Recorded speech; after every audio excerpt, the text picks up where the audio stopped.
stop your shit, I'm the shit, just give it up. Everything is okay, even when I'm not. Time to bring it to the table. Yeah, I'm rolling. Yo, it's your boy OK. I'm with your boy Rob Berlinski. Espionage, baby. Let's get it. Yo, but like, more or less, as a person that was, I feel like when you dibble and you dabble into drugs and you dabble into not wanting to be part of this, not wanting to be part of the everyday thing, not wanting to be part of the system. What we do, having to go to work, having to deal with kids, having to deal with all this extra shit. When you choose to look in that life, I find it similar to where she closed her eyes and couldn't open them back up. It's the same way. You close your eyes and you were in a place where you could no longer open them back up. You know, like that's what that's more like. I think that's the bigger preacher concern. Look, I've been surrounded by like addicts all my life. My uncle died when I was 8. He didn't die off of being an addict. He died off of being an addict, but he died off because he caught HIV off a syringe. Wow. Yeah, I'm sorry to hear that. So, but either way, he was still doing something that was going to kill you, you know? And then when I look at these documentaries, as an older guy, as an older gentleman, when I look at these documentaries, I can't help but sit there and be like, damn, this shit, it's not their, like, it's kind of their fault, but we did this. This is what we do, like, drugs have been part of our system forever. They're finding Egyptian mummies with what? With drugs and their little fucking things and their little, like, it's always been part of what we do, you know? It's when it goes too far, I have to question it because I've been there. I've been far. I've taken myself to places, and that's what it felt like. It felt like my eyes were closed because when I think about those years that I spent doing those things, they must have been really great because I don't remember them. Well, yes and no, right? Because the escapism aspect of it might make you feel great, but why do you need that so much and so often? Because I feel that we're ultimately unhappy with some level of our reality. Like there's some aspect of our life that's just shitty and it's just painful to really come to terms with and to face head on.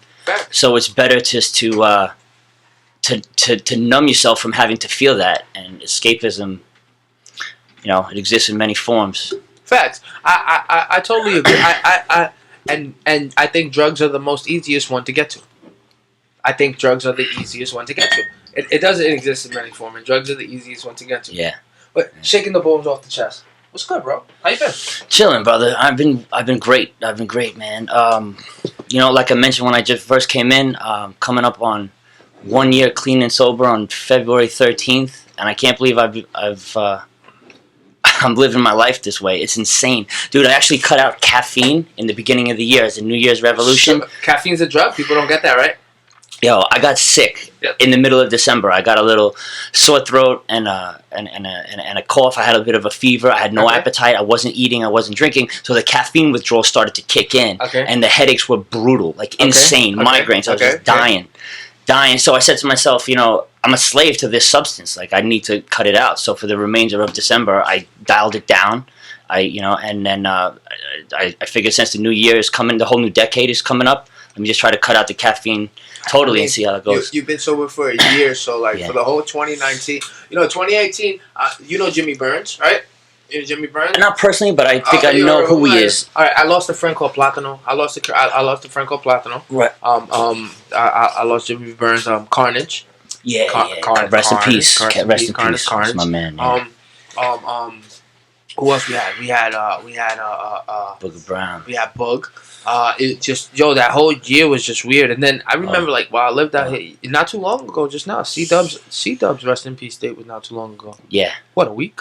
March 24th. His rest coming in peace date? Oh, it's coming up? Well, March 24th. Oh, all right. Maybe I was listening to his music during that time then. But yeah, like so drugs are really uncanny to me. You know, like I get it. I get being lost. And I like I said, I think they're the easier way to be lost in. But what comes out of it sometimes is phenomenal. So, come on, you can't look at The Weeknd and not think The Weeknd is phenomenal. You can't look at a Prince or a Michael Jackson and not think that they're phenomenal. You know that drugs were involved. You look at the music that we get out of a Bobby Brown, but then look what you get out of it too. You get a dead person. You know, you get a dead kid in this world. You get a dead baby. Absolutely. There's certain drugs that are definitely inspiring, but other ones kind of shut your creativity off. Are you done with drugs completely? You mean for the remainder of my life? Like psychedelics and everything? Yeah, well, yeah, for today, for now, yeah. I haven't had a hit of weed, I haven't had a sip of beer. Absolutely nothing, dude. That's what I was saying. Like, since I cut out the caffeine, even, bro, this level of sobriety that I'm at, it's like something I haven't experienced since I was a small child. Good boy. It's weird. No, it's real. Yeah. And you're having dreams again, right? Yeah. Dreams. You're. I didn't have dreams when I was like getting high all the time. Like when I smoke weed, I don't have dreams. Yeah, there's something in THC that prevents you from going into a deep REM sleep. Yep. Yeah. I don't have dreams. Yeah. I don't have dreams at all. I don't get to. And I don't feel shameful of it, but at the same time, like I went to therapy at a point in my life, and a part of me does feel guilty because I put in that work to get sober. Yeah. I did. Yeah. Put in that work to get sober, and then when I was sober, I was doing like your mind is different, and now it's like okay, I smoke weed, I drink, I smoke cigarettes. There is a level of guilt that goes into it, I just don't pay attention to it. I don't pay attention to it. I think does it take a big part of your time to be sober? Do you have to pay attention to the fact that you want to be sober, or does it come naturally to you? The first couple of months, absolutely, man. I went to a 28-day inpatient rehab. As soon when I came out of there, I started going to AA, which saved my life. I was going to therapy. I did an outpatient program. I was working the 12 steps. All of these things combined was a very intense amount of therapy that it gave me the ability to look at myself in the mirror, my inner self, the things that I was hiding from, the things that I was running from and trying to escape from with drugs and alcohol in the past, and going through the process of becoming comfortable with that, comfortable with myself, the dark side of myself, so that I don't feel that I have to escape from it anymore. Mm-hmm. So that took up a lot of time. It was definitely a lot of effort. Those first couple of months, discovering the self. There's certain things about yourself that are pretty dark that you may not want to admit or really face, stuff that's hard to face. That's why we run from it. Of course, that's why you substitute. That's why you substitute the pain with other things. Like I can't say I substitute pain more than I substituted time. Now I substitute. Now it's different. Now like pain. I can't say that's why I drink or smoke. I can honestly say it's because like maybe I don't want to think about other things. Maybe it is pain. Maybe I don't want to think about other things. Maybe it's the fact I don't want to deal with things that are in my head. You know what I mean? Personally, like I don't want to deal with them. So I'll pass the time by drinking or smoking. While in between of those crevices, I'm writing music. I'm producing a podcast. I'm on my next podcast. I'm going to work. You know what I mean? I'm working two jobs. Yeah. You know what I mean? I'm cleaning my fish tank. Right. You know what I mean? Right. Like it's like while in between, and we come. You know what's weird? We come from a place where we used to drink and smoke and live on the land and take shrooms, and we come from a place where people used to do that. And when it comes to abuse or certain different strokes for different folks, right? Just because it's good for you don't mean that I can handle it. Yeah. Moderation is not my friend. That's a guy I never met. Yeah, moderation is not my friend. That's a guy I never met. What was your drug of choice? In the recent years, opiates had me messed up, man. I was at oxycodone, man. I work as a sanitation worker, New York City Department of Sanitation. Nice. I do a really heavy job. It's a physical strain on the body, and I'm a skinny guy, and it's taken its toll on me. I've caught a lot of injuries over the years, and they don't really heal. Nope. So what do you do when you throw your back out? You got to go back to work anyway. They let you go out with a line of duty injury for a little while, but they don't really give you the proper time to recover properly. They try to push you back to work fast. because they think everybody's taking advantage of the system. So Of even the course, guys who aren't. but because there's a lot of people that do. Like, there's honestly a lot of, like, I can't help when I drive by in a car and I see a DOT guy sleeping, Con Edison guy sleeping. You Also, know what I mean? A cop sleeping, Yeah, or on his phone texting. I pay taxes, right? Why are you doing that? Why are you, like? I just had this last discussion on my last podcast. And they looked at me kind of crazy, but nobody really like argued my fact. They just looked at me kind of crazy. I think robots would make our life a little more simpler. Like, if when a police officer pulls up to you, right? Mhm. Let's say it's a female cop. Wait, and think about any time in your life you ever got pulled over by a female highway patrol. Highway Patrol? I Yeah. haven't seen it. Never, right? Haven't All seen right, so think about this. You get pulled over by a highway patrol, female or male. But they just got into an argument with a person that looks like you. it. Yeah. Their family Yeah. member. Mhm. They can't help when they ask you license and registration. The fact that you look like this person, like, oh yeah, they're gonna throw their weight around. They're human. Right. They're human. Yeah. Are you gonna tell me I'm responsible for the way I react towards you? I'm responsible for the way that I take the reaction, how you react. I'm responsible for it. If the responsibility is all mine, because you have authority as a police officer, you feel like because you're in your emotional bag, you're allowed to treat me like this. I don't believe that this is suit. I really don't. And that's why I feel like a life with robots there, where a robot pulled up and said, license and registration, right? License and registration. You give it to the license and registration.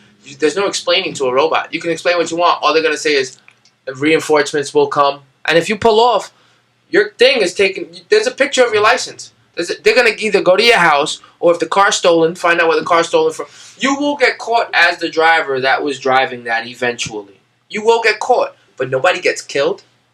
There's no emotional struggle. It's simple. You did something wrong. You get stopped for it. You get a ticket for it.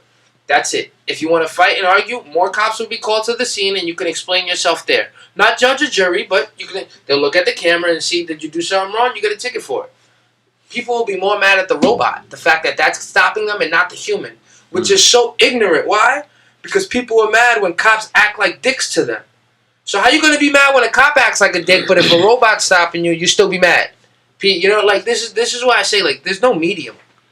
We have no medium. I think that's why we become addicted, Rob. Oh, you didn't know you was here? Everything was okay, baby. You didn't know you was here? Oh, you didn't know you was here? Yo, see, like, this that's an interesting thought. I tell you, man. Like, in theory, I see what you're saying, and it sounds like a good point. But then there's the aspect to it where how much automated control do you want over our lives? Isn't it too much already? I mean, we got speed cameras everywhere, you know, taking our photo. Where are you going? A couple of miles over the speed limit. You really need, you know, the toll, when you go over the toll bridge. There's no humans there anymore. No, it's just cameras. Yeah. What happens when you eat it? Well, you're gonna get a ticket in the mail. So if you stole the car, the person that but this is my thing though. Like, yo, my friend put me on. There's this thing now. You can press the button when you're driving on the bridge. You press a button in your car, and your license plates flap down. Oh, I've seen stuff like that online. Yeah. Flap down. Yeah. There's this other thing that's like a spray. You spray it on your plates, and if the flash, when they flash it, it repels it back. Yeah. I've seen stuff like that too. Yeah. It's just crazy. There's also a little trick that I've seen where you could kind of scrape off a little bit of the paint on one of the letters, like half of it, like, you know, so and it doesn't come up. Like when they take the picture, it comes up like it's unreadable. Yo, you know, it kind of sucks. It's a good thing and a bad thing, but we got a criminal mind.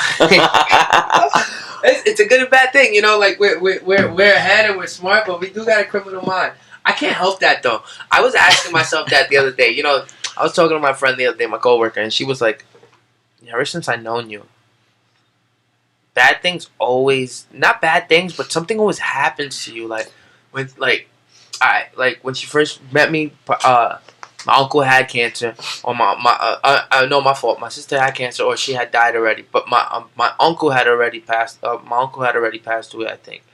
And I was just very like dormant and bothered, like with life at the time when things had occurred towards me.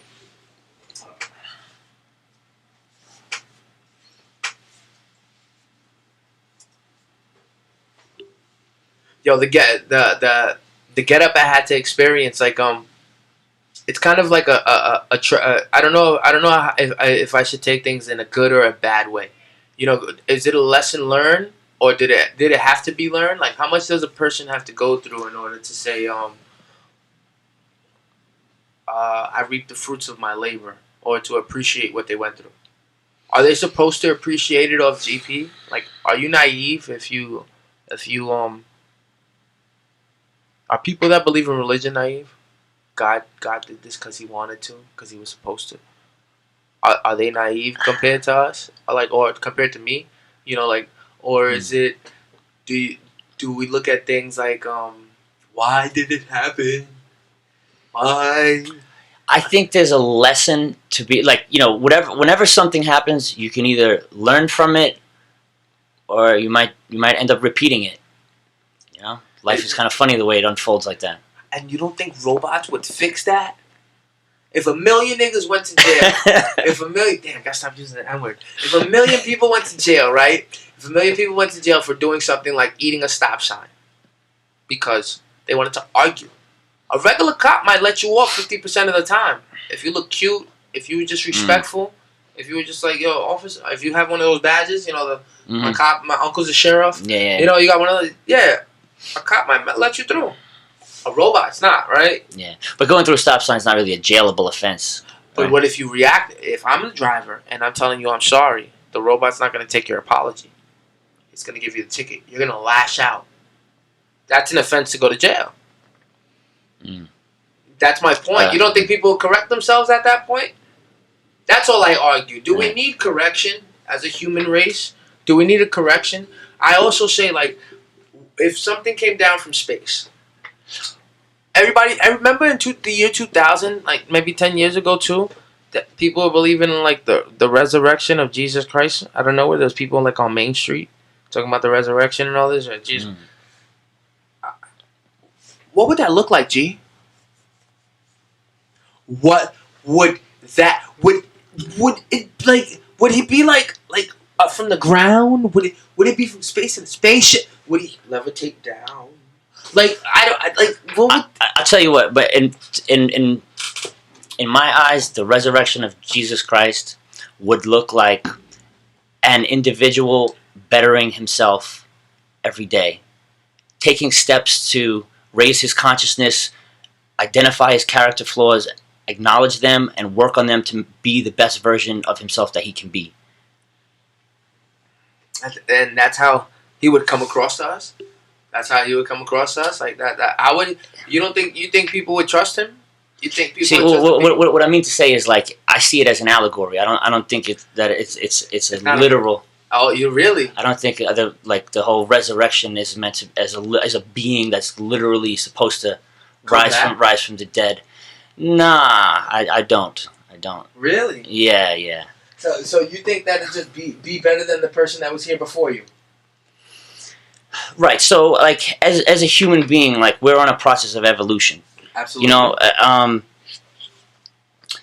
and you know, kind of dialing it back into the whole, you know, drug addiction topic. Like, that's one of the things that gets in our way of us being able to ascend and be the best version of ourselves, because we are trying to divert from that process. It can be a painful process. It's metamorphosis and it's catharsis. Absolutely. And you know, the idea of a spiritual being, a deity that's ascending into heaven, I think that's emblematic for every individual. You know, all of us go through that. Like, you know, we're in hell when we're fucked up on drugs, when we experience trauma, when our life is like shit, and rising out of that and arriving at a state where your consciousness is free and you're no longer held on by those traumas and those pains. That's ascending into heaven. That's the resurrection of Christ, man. Yeah. That's something that all of us are destined to experience, I feel. I mean, I would hope so. I would hope so, but it does pain when you see a lost soul. You know, I know that like, I've witnessed people die firsthand, but I can't help when I go to certain neighborhoods or to know that there's certain places in the United States itself where there's zombies You know, to know there's people that's still zombies that don't recognize, but you got like a kid, or you have child, and you're doing things for drugs or selling your kid or doing it's kind of weird to know things like that. And at the same time, I think that, let's be honest, it's the way of the world. They're in hell. We can't know what good is without bad. Yeah, right. You can't know what good is without bad. I had to see that shit firsthand. Like, I think that's what keeps me going. You know, what keeps me going is the fact I know how bad looks. Bad could look really bad, bad could get really ugly. Yeah. You know what I mean? But good don't look so bad. You know what I mean? Good never looks so bad. And that's why like the decision I've made. Don't get me wrong, we all got demons. We all bad with our own shit all the time. You know, like, to where you're a year sober. All right, how long were you involved in drugs? That's a big deal too. You know why? Because I've been involved in drugs. If I be honest with you, I probably took my first ecstasy pill when I was like 21, 22, and I did it on and off till I was like 25, 26, and then from like maybe 25, 26, and then from like 26 to 27, I would go 4 or 5 days doing a Molly, not sleeping. I'm not. Like, I wouldn't do coke. Coke. My grandfather did coke, and when I found like a coke bag in his room, Mom, what's this? And Mom's like, he always did it all my life. And that was when he just got hit by a car and became a paraplegic. So when we found that in his room, it was just like, wow. I never did coke. I never could see myself shooting a needle. And I pills, I've tried, but when they make me nasty, I never do them again. Uppers, things that got me, doom, doom, doom, doom. I was always about it. I was always about the doom, doom, doom. And you know the worst addict? I found out the worst addict for myself is the one that's alone. Isolation kills you. 6 hours, 7 hours, being tripping on a Molly by yourself, driving on the highway, going to different isolated places like strip clubs, going to so many different places by yourself where you know you shouldn't be, with the thugs, the killers, around women. Nigga, I paid for a Craigslist stripper. I went to a hotel. I went in there and I couldn't even put my dick in her. I paid $200 to have a 2-hour conversation with her. Wow, man. That's how drugs got me. Where I wanted to experience these things firsthand, what they feel like. I used to see. I had a big addiction problem that was under my skin. Attention. I wanted to have attention. I wasn't willing to do the stupid shit. I wasn't willing to be butt naked. I wasn't willing to dance, do a crazy dance, or like just talk. No, what I did was I did foul shit to people. I did shit behind people's backs, with their trust. That's what I did for attention where I wanted it. So that drove me to like being in therapy, and when I realized what my addiction was and I dropped it, I started getting attention without. I realized, wow, this is what it is. Yeah. I still didn't want it because I was afraid of it. You know what I did because I was afraid of it? I took fucking Molly. I took mad drugs. I smoked weed. I chilled with females. I would go to strip clubs by myself. I would spend mad money. I'm making $700-800 a week. I got two cars that my boss both that my boss gave me, but I'm switching up between two cars. I'm going back and forth. I'm busy right now. Y'all can stay on the phone, but I'm going back and forth. You know, I'm sitting there like in an addiction. You know what I mean? Like I was really stuck in a trap. I didn't know what to do for myself, and the only way that I got out of my shit was because it was unavailable to me.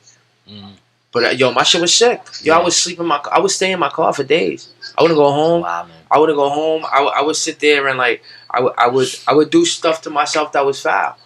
Just for like I said, I dropped the attention, and then when I started getting it, I didn't want it. People would want to chill, and I would feel paranoid about why their presence was there. You know, I would feel paranoid about why you want to be there. And in all the mix, what did I do is not make music. Did you make music during all this? Not shit? At all, man. Not at all. I couldn't. Music, right? Not at all. Like I didn't make music through none of this. Like I didn't make music. I didn't. Oh, I did perform music because I had music made. See, there's a formula to being. I do believe that there's a formula to. You see when we see the greats like Def Leppard, and we see the great rock and roll bands. They were all on drugs, right? Yeah. We can agree. Plenty. Okay. There's a formula to that though. Were they on drugs when they made the songs, or were they on drugs when they performed the songs, or were they on drugs for both? There's a formula. Good question. I don't know. You know, I do believe there's a formula to that. I do believe that you have to truly know where it's necessary to be under that condition. There's always conditions of everything, Rob. Like, you work as a sanitation worker, you know, you got to get into your zone at sometimes, right? Mm-hmm. You're picking up people's garbage. It stinks. There is nasty shit in garbage. And then on top of that, you got traffic behind you. Right. Honking in the car. They're pissed off because you're stopping him from bringing his snobby ass kid to school, right? Yeah, like this snobby ass fat kid that eats candy all day. He's pissed off because he can't bring his fucking kid to school, right? And then you're sitting there just trying to do your job because it may not be their block that you're getting the garbage on, but if their garbage stays on their block, they be tight, right? Right, of course. So it's like, with all that ruckus, how do you silence your shit at work? How do you silence your mind? I just kind of focus on the task at hand, put my head down, and just do the job while I'm working, you know. Really? Nothing bothers you? During the process of work, You don't let nothing get to you at all? it's a pretty mindless task. I mean, like you said, the worst of it is really dealing with people in the public. Yeah. But, yeah, I mean, you know, yeah, you just kind of really shut it off. Don't let them get to you. Just throw the garbage in the back of the truck and keep moving. Really? Has anybody started any issues with you before at work? You ever got into an issue at work? Nah, I mean by issue, not like a confrontation. Yeah, verbal argument. Not really. Nah. Have you ever found any? What's the most awkwardest thing you ever found in the garbage can? Awkward. Oh boy, I might have to think about that. Dildo. You know, I haven't found those personally, but guys on my job have. Yeah. Yeah. Yeah. You never found like a finger? You never found something? Nah, I never found animal? nothing. Dead animal? Oh, plenty of dead animals. Do yeah, you have to report them when you find? No, I just throw them in the truck. Really? You know, yeah. If it's, you know, sometimes it's roadkill. There's possums, raccoons, cats. Once in a while, it'll be a dog. But people. I can smoke a cigarette. You don't mind? Yeah, go for it. Go for it. But you know, a lot of times, if the animal winds up on somebody's property, they'll call 311, and the garage will get a call, and they'll just send us to go grab it. Just scoop it up with the shovel, throw it in the back of the truck. Oh, you're 311. You're the guys that pick up. Well, the 311 will like if I got send the complaint to the sanitation garage, like the one affiliated with the address who made the complaint, and then they just have us go to the address and just like pick up that specific thing. Okay. You know? Okay, it's not bad. Have you ever, I used to give my whenever I used to throw anything big out, I used to give my garbage man some money on the side and shit. Like, you know, that's what you do, right? That's a kind move. That's You hook a guy up. You know what I mean? Like, I get like working for the city and working for sanitation. You know what it was when we didn't have sanitation? Like, people don't get that. You know, when we didn't have sanitation, like New York City in the 70s was trash, bro. Right. New York City in the 70s was extra trash. There was trash everywhere. It was disgusting in the streets. You know, like. You know, it was from that they passed this law called the Taylor Law. Okay. So which allows us, like, we're unable to go on strike now, because that's what they did. Like during the 70s, like sanitation went on strike for a certain amount of time, and it just like crippled the city for a little while. And I remember. Yeah. You know, we can't do that anymore. Can't go on strike. You know? Strikes are weird. You know why? Because you got something like the MTA, right? Yeah. I'm not gonna say sanitation only because two big reasons. One, you're here. That's the main reason. Okay. Two, because honestly, you need somebody to pick up your garbage. Where are you gonna put it? Garbage. Right. It's a big deal. Yeah. I don't like the fact that we got a huge ass recyclable fucking ocean piece of garbage in the size of Texas in the ocean because it's all filled with recyclables. And I don't like that. That used to be filled with food and nutrients, but now it's filled with garbage. I don't like that. Like, I give it up to y'all. But you know what? I do get mad at? I do get, like, the transit workers asking for money and we paying more on the train. And, like, I think that's bullshit, man. You know why? Because you can't even get it. Look, he hurt himself. He hurt himself. He hurt himself like a dick. He won the fight and he just hurt his arm. He won the fight and he really just hurt his arm. Look. He won the fight and he just hurt his arm.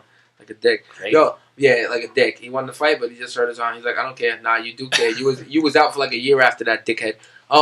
Yeah, he was though. But not because the trains are never on time. There's rats in the train. It's not. Yo, there's bums that sleep on the train. If I'm paying $2.75, $3 to get on the train, it shouldn't smell like shit in a cart. It shouldn't smell like shit. It shouldn't like. This is a problem. You know, this is a heavy problem with where I think our money goes in New York. They're trying to make New York unlivable, in my opinion. Like, they're trying to make New York unlivable to us. And I get mad when I see that my tax dollar or my dollar don't go into something that's respectable, like a cop. I got no plight on cops. No plight. I swear to God. I need y'all there. I need y'all there to do that job. I need y'all there when I call 911. Mm-hmm. Whether y'all come in half an hour or in an hour or in 2. I need y'all there when I call 911. It's not a game. It's real life.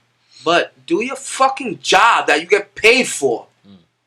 I need you there, but do your fucking job. Don't treat me like an insect. Don't treat me like I'm not a human being. Like I'm not a person. Like dead ass. Like I don't pay taxes. Like I'm not the reason that you have a job. Because if half the United States boycotted taxes, you guys would be fucked. Because you guys would be the first persons either wanting to be in armed trying to kill us or not want to work. That's all I say. Like, I don't like people that don't respect the fact that they're public servants. I got you. I feel like garbage, man. Y'all do. Y'all respect up to the utmost before anybody else. Sanitation workers, respect the fact that they're fucking sanitation workers. Y'all get rid of the garbage. You know what I mean? Y'all get rid of the shit. Even though I believe like a street sweeper is a useless machine. Yeah, even over in Flushing Main Street, like I see it picks up, but I feel like it dirties too. I know what you're saying. Yeah, it depends. Like, if the street's really not that dirty to begin with, it might leave a little more than it was there first. But I mean, if there's a good amount of crap on there, it'll get most of it up. So but I know. What time you start every morning? 6 a.m. 6 to 2. 6 a.m. and it's tough. I'm not a morning person. I wake up at 5. I get my ass to work. Are you like me? You can't talk for the first 2 hours. I can't talk English for the first 2 hours. Dude, yeah, waking up is a very gradual process. It takes 3 or 4 hours to wake up, man. I said I cut out caffeine, and that used to be a big part of my wake up process. I need my breakfast. I need something in my stomach, some water, some fluid, some fuel. Get me going. Some cold air, something, man. I need some kind of stimulus because, even if I get a full. Do you drink coffee? Not anymore, man. I did. Like I was saying before. Because of the caffeine. What about the caffeinated? I haven't. I bet you know what? I switched over to hot chocolate this year. I've been drinking a bunch of hot chocolate.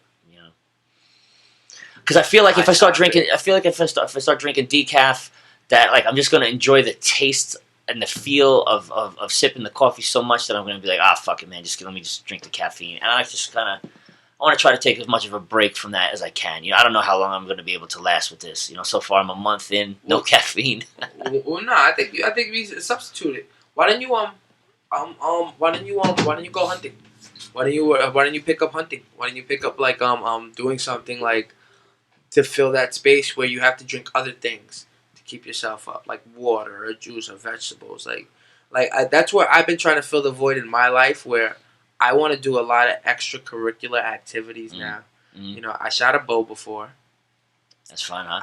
It's right here in Flushing. Yeah. Yeah. Shot a bow before. Yeah. I want to go get my license, and I want to go legitimately. Bow hunting? What? Yeah. Not with a gun. I think gun is unfair.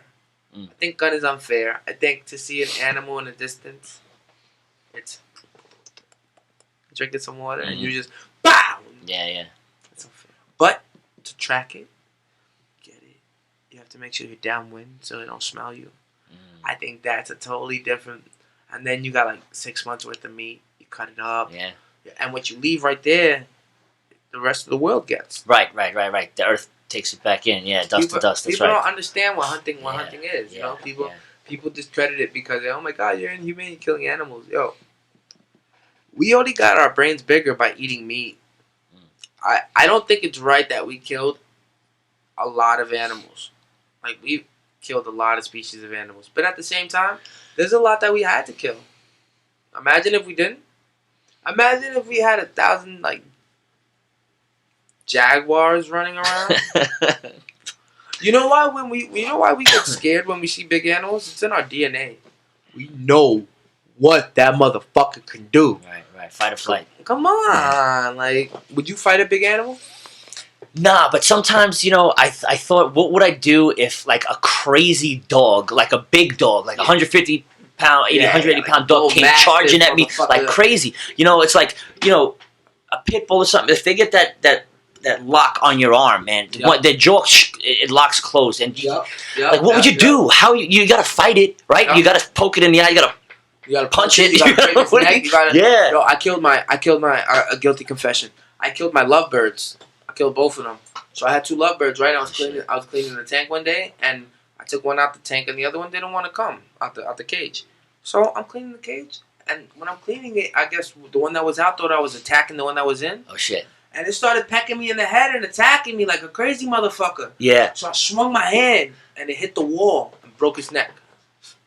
Done right there. And then the next one came at me, and I fucking killed that one too. Gee, that's crazy. That's a great story. What the fuck?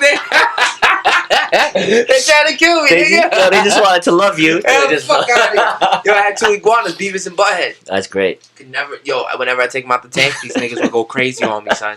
Like after 5 minutes, they'd be fine, but after 5 minutes, you couldn't put them back in the tank.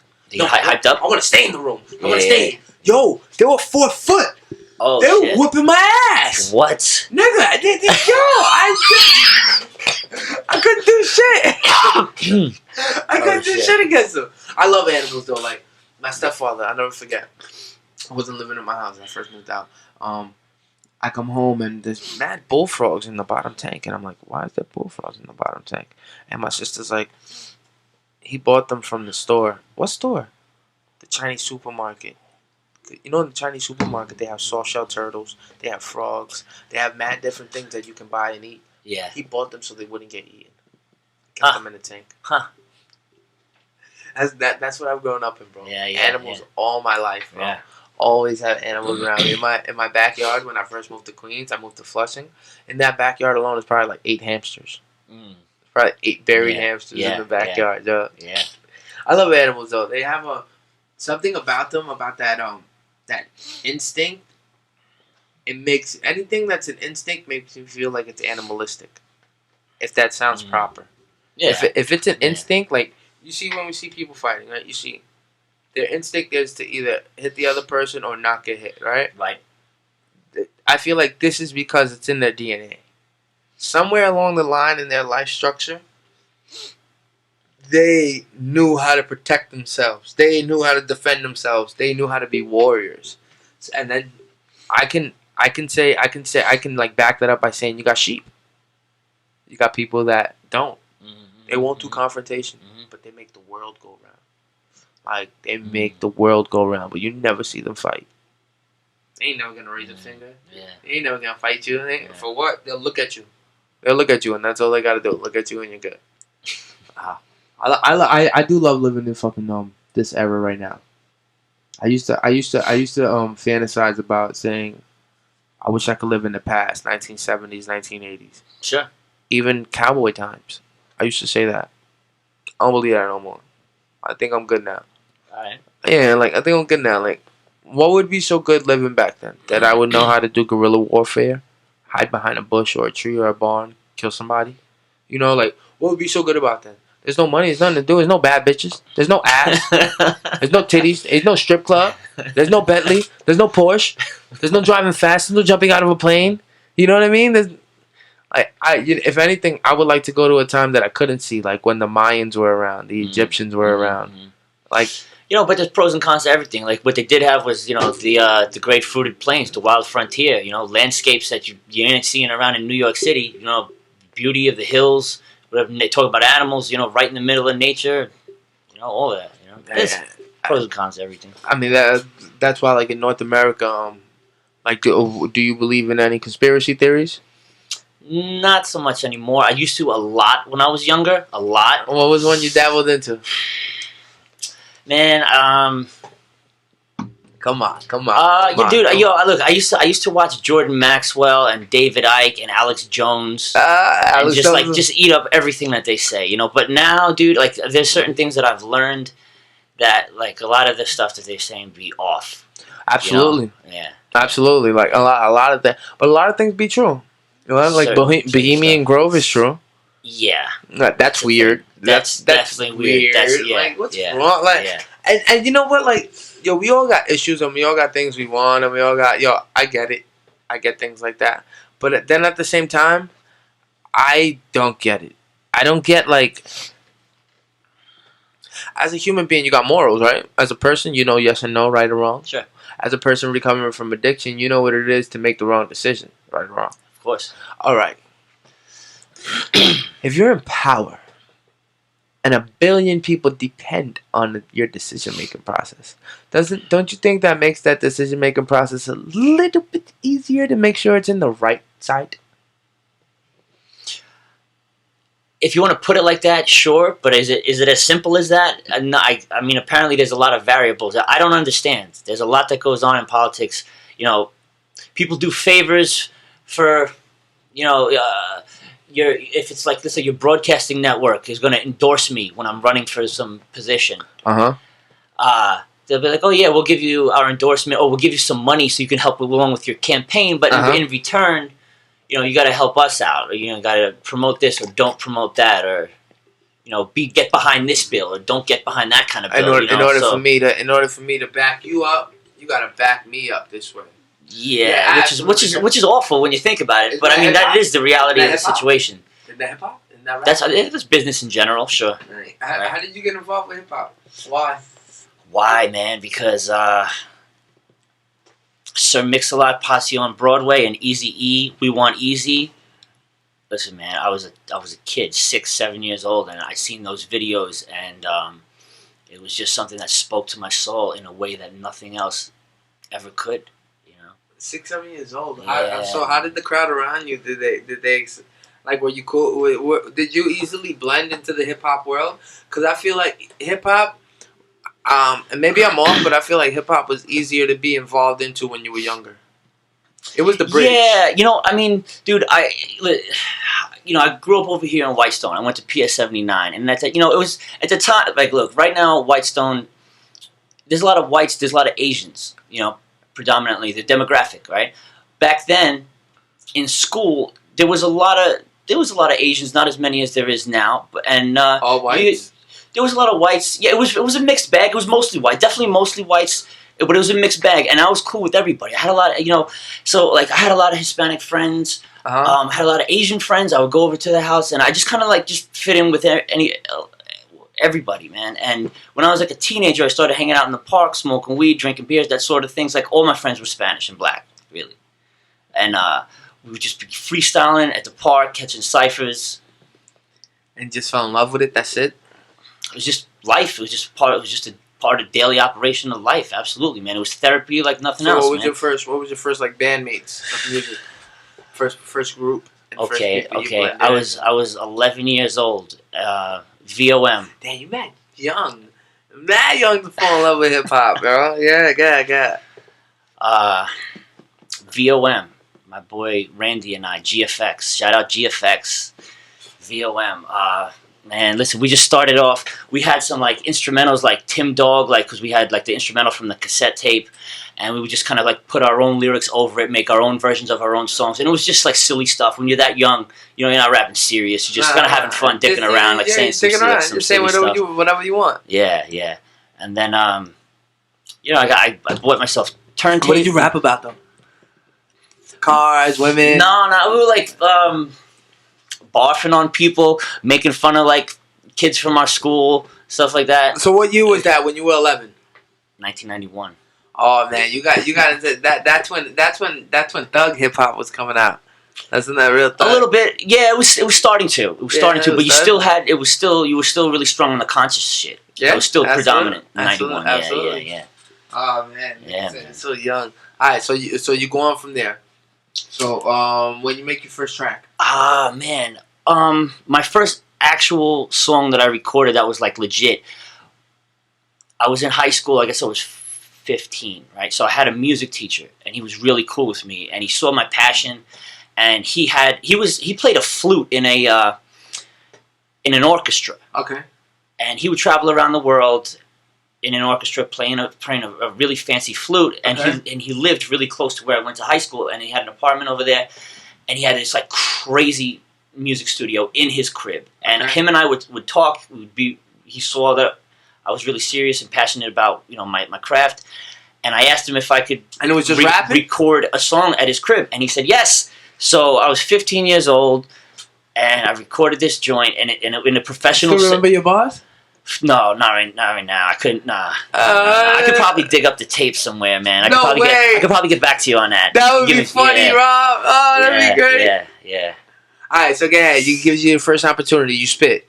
Yeah, recorded this. I had a joint, man. I let all my friends hear it. It was great. Felt like the man. Like it was like it was a great feeling, dude. It was a great feeling. That's awesome. All right, so now going forward, what do you mean? When you're 18, 19, how involved are you in music? At that age, really, I was just hanging out with friends, like in the park, smoking blunts, freestyling, shit like that. I would be writing, but I wouldn't really record stuff. When my first like real deal like group was Unleashed by Science with my man Elio, Dr. Acula, Confusion, now known as BC, Evolution, DJ Fuse, Mage, and me. And, there's so many and people Finker. in fucking Wu-Tang. Yeah, we were like the. Look at just name the whole Wu-Tang. The fucking Queens Wu-Tang. Yeah, man. So we rented out a studio space down next to Cherry Valley. I know where it is, down the block. Crazy Ray's What's down it the called? block. What's it called? Ray's. Yeah. The guy who owns it, his name's Ray.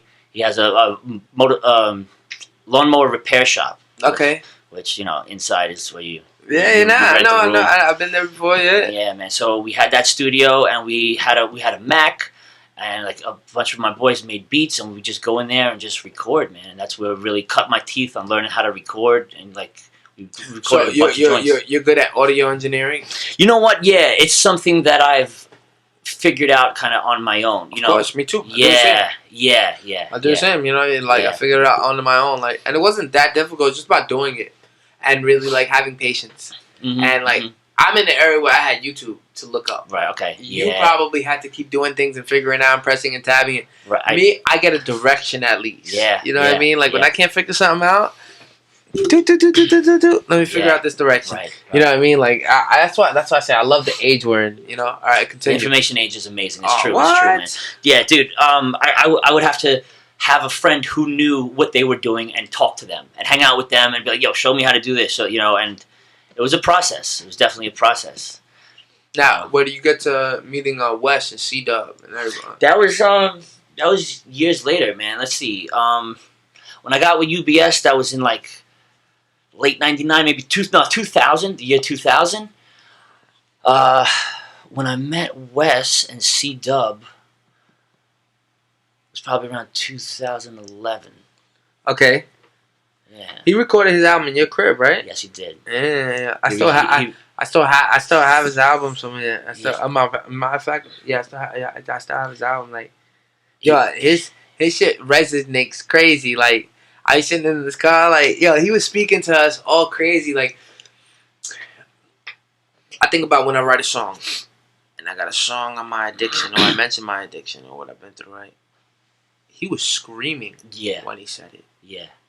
When I hear right or left, like, that shit gives me chills. That shit is like, what's the other one? C-Dub is, and then when he gets into his real bag of like rapping, when the dude wants to rap, he's gonna rap. Oh no, dude, he's just nasty. Oh, you couldn't understand. Yeah.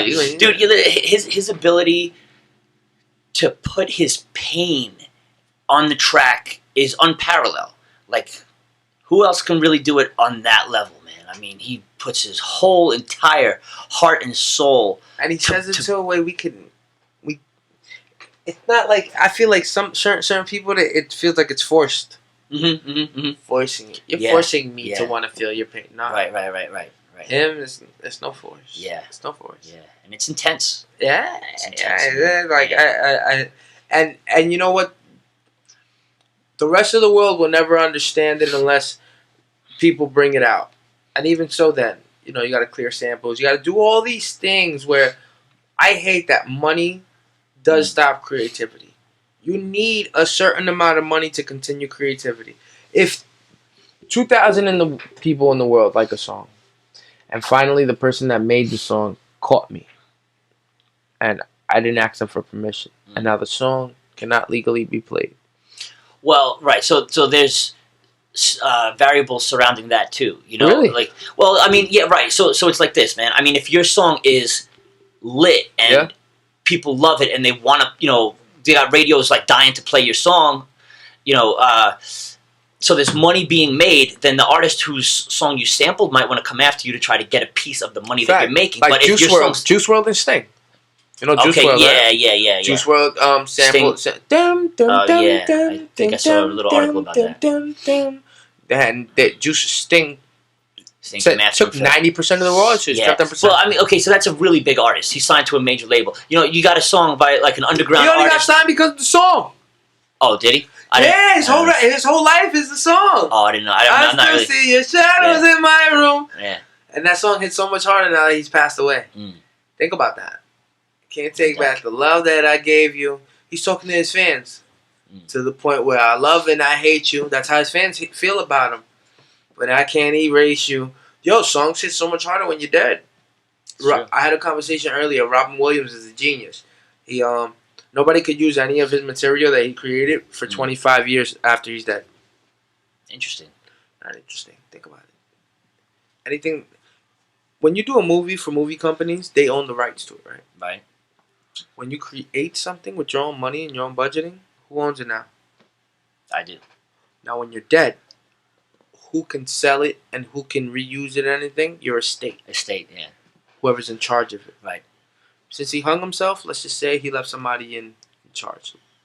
Now, my estate, when I die, is probably in mourning, not in a good place. If my estate, when I die, might not have my best interest at heart. Neither made the world. So, instead of a documentary being made about me, which he has those, but they're not really in depth about his part. They don't bring up the Doubtfire role. They can't do it because he owns all these things. So all the things that he owns while I'm dead, none of y'all could use it for at least 25 years. Smart. So when somebody does use it, one, it's gonna be epic. Two, it's gonna be worth so much money that his children are gonna be older and they'll understand what to do with that money now. Wow. You know what I mean? Like, it's genius. It's a chess move. That's a lot of foresight to be able to do that. It's amazing. It's a chat. It's so much foresight. Yeah. Chess move. That's what I look to play now. Chess moves. Gotta play chess moves with life now. We can't take it. We can't take. It's okay to gamble, but not with what you're responsible for. Indeed. You can't gamble with your house. Right. Your livelihood. What do you think death is, in your opinion? Death of the physical body? Exactly. No, I'm asking a question. Yeah, you die. What happens? Your heart stops beating. You die. What do you think? What do you think happens? What I think the experience is? Do you go somewhere? Are you an angel? Do you float? Well, I'll tell you this. Is it like Ghost, the movie, where you see yourself out of body? Do you go to your own funeral? I'll tell you this, man. I firmly believe that the part of the human experience is threefold, right? We have a body, we have a thinking mind, and we have a third part of us which we're not always as aware of all the time, but it's your consciousness, your awareness, if you want to call it a spirit or a soul or whatever the hell, I mean, whatever, you use whatever kind of word that you want, but that the part of you that's conscious is not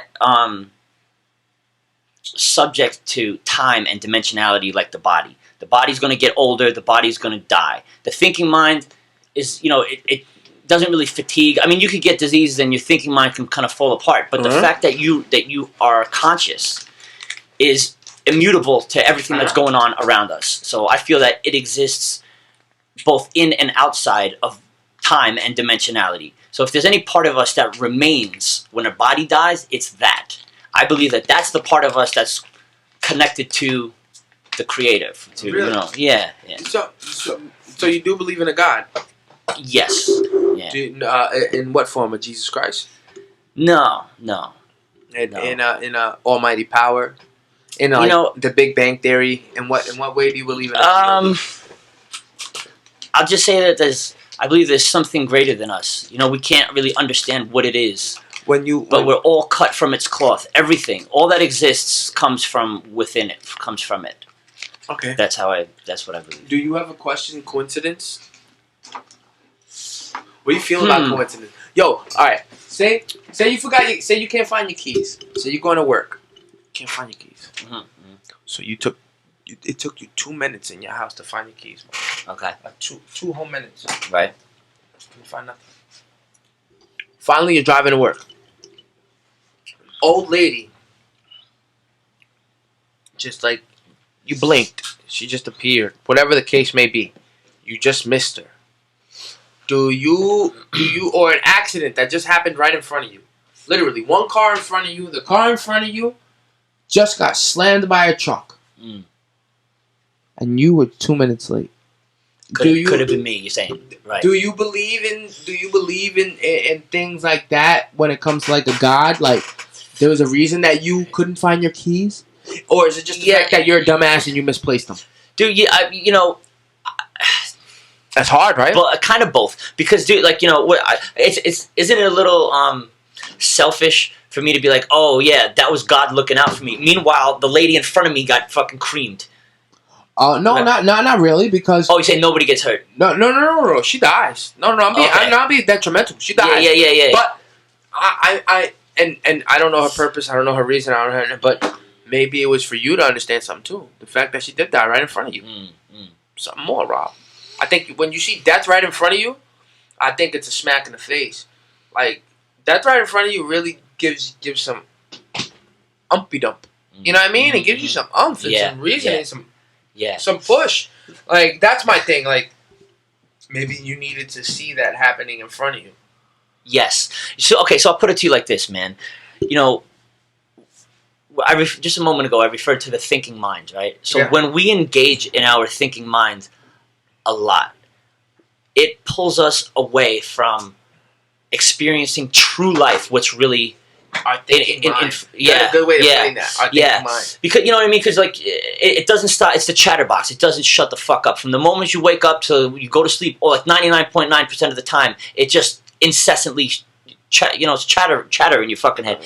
And it's like what to do next, what to do next, what to do next, what to do next. And it's really a diversion from allowing you to experience life unadulterated and free. You ever get one of those moments when you see like something beautiful in nature, like a sunset or just a great tree or whatever, and just for a moment you're frozen and you see that thing and you're like, you're speechless. Like the thinking mind turns off for a moment. I feel like that whenever I look out at Manhattan and the skyline. Yes. Like right here when we leave, I'll show you my skyline. The symmetry of the buildings. Like I know they're not even. They're probably ridges like bricks. The symmetry from far away, I'm in awe. Yeah. It's like so perfect. Right. Right. It seems divine. Right. It's a moment. It just pierces your consciousness. So this is what I'm talking about, dude. Like, when you experience death that close, what else is happening? The moment is so intense and surreal that, again, the thinking mind kind of shuts off and takes a back seat, and you're getting to experience something in life right in front of you in a very intense way that you normally wouldn't when your thinking mind doesn't shut the fuck up. And in those moments, there's room for a lot of growth to take place. Especially as, there are moments when you're on, like, psychedelic drugs where, like, sometimes shit gets really surreal. There's just all throughout life, whatever it is. Maybe, sometimes someone's just speaking to you and giving you, like, a reality check. Maybe it's a grandmother or somebody, whatever it is. There are those... Your epiphany moments. Yeah, there are those moments that just time kind of slows down and everything that you're taking in is just really intense and surreal. And those, I think, are gifts for us. you know, I do think it's special. There's really it's a catalyst. It's room for us to grow, and those are the moments where we do take steps forward. A lot of the times. But a lot of people, I think, too much of anything is never what a good thing. Right. Yeah. So I think where it's like, yeah, you can do those shrooms, you can do things to get to the next level, but you don't gotta do them all the time. Agreed. You don't gotta do them all the time. Agreed. You know, Yeah. I don't think that Russian and like Roman and military generals and people that even where they would like doing nasty shit and like butt fucking boys and I don't think that they were drunk all the time. I think that there was a time where they had to be sober. You know, I think that there was a time like you have to pay attention to things. You can't always be under a certain influence. You know, and a sober mind is a sound mind. I do believe that. I do believe a sober mind is a sound mind. But you have to work for that. Yeah. You have to silence all these things before you even get sober. Right. So I mean, so sober is an interesting word and an interesting concept, and this is something that I've been learning about since I've been in AA. Okay. Right. So there's the level of sobriety. So you don't see a therapist? I was recently. I did so much therapy in about 7 months. I kind of OD'd on therapy, so I dialed it back a lot. Okay. But AA. when it comes to sobriety, right? So there's the level of sobriety where you're abstinent from substances, okay, right? So you're not putting any kind of chemicals into your body. Okay. So you're sober, right? But your thinking is not necessarily sober if you're still insane in the head. Like if you still get upset really easily and you're overrun with emotion. You're not of clear mind. You're not of sober mind. You may be of sober body. You're trying your best. You could be not doing your drug. You could be not, but in your head. Yeah. So to really find that peace and that to get that tranquil state of mind, that sober state of mind that you're talking about, it does take work. It does take work, man. Yeah. No, and then it takes work to stay there. Yeah. Yo, Rob, you told me you're a year. Yeah. It takes work to stay there. You know, like I'm halfway. Like, should I roll weed? You know what I mean? Like, and because I always have those things in my mind. Like, I got provoked. You know, would I sell coke to my friends, and then think that they're gonna get it anyway? I have. Do I do it now? I have. Does it bother me? It does. But whose survival is more important, me or theirs? And how much of a friend they are to me, if you really think about it. You know, like, I wouldn't blatantly watch you kill yourself. I couldn't do that. I couldn't help stick a needle in your arm. You know what I mean? I couldn't help stick a needle in your arm. But if I feel like you're doing it on your own discord or your own regard, and you're not diminishing what you acquired, then I'll be okay with your vice, because at least I know your vice is not over extreme. You know what I mean? Like, I've seen worse. I've seen people addicted to a lot of worse things, like being addicted to gambling. Oh yeah, my stepfather, gambling is Yo, I imagine like OTB on the phone, track betting on the phone, going to the place when it was by Pathmark. Staying there for hours. Yeah. You know what I mean? Like, that's an addiction, right? Yeah. That's real. Or gambling on the computer. Yo, how many people gamble on the computer? Imagine that guy that's a millionaire, and he found this addiction of gambling on the computer. Now he's throwing 20 grand, 30 grand, 40 grand. Right. Like, yo, you could be addicted to worse. What about the person that's addicted to pussy? Or the girl in your life too. Or the girl that's addicted to dick. Imagine the one that's addicted to dick. That's why I said there could be a lot worse addictions than drugs. You know, I do think there could be a lot worse addictions than drugs, and I think that everything has to be in microdose. Mm-hmm. Well, yeah, like you said, moderation, man. Look at the soldiers that come back from the military. They got PTSD, right?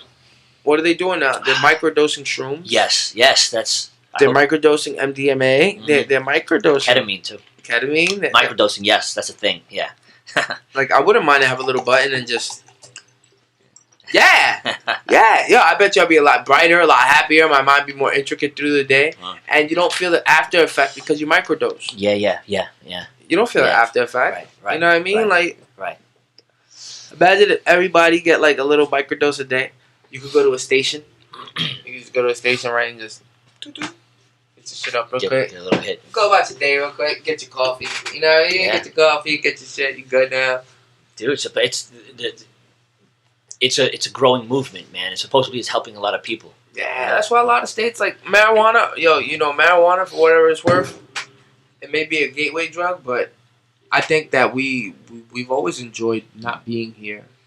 I think that look at the pyramids and the things we've built, and look at we've been here for a lot of years. We've been here for a lot of years. We lived on this earth. They say it takes a village to raise a child. Like we've done a lot of things. So now when you think about all the things we've done, you think that we did it with a sober mind? You think that we all were sober all the time? You think that shaman in the Mayan culture that had to cut people's heads off and rip their hearts out their chest was sober?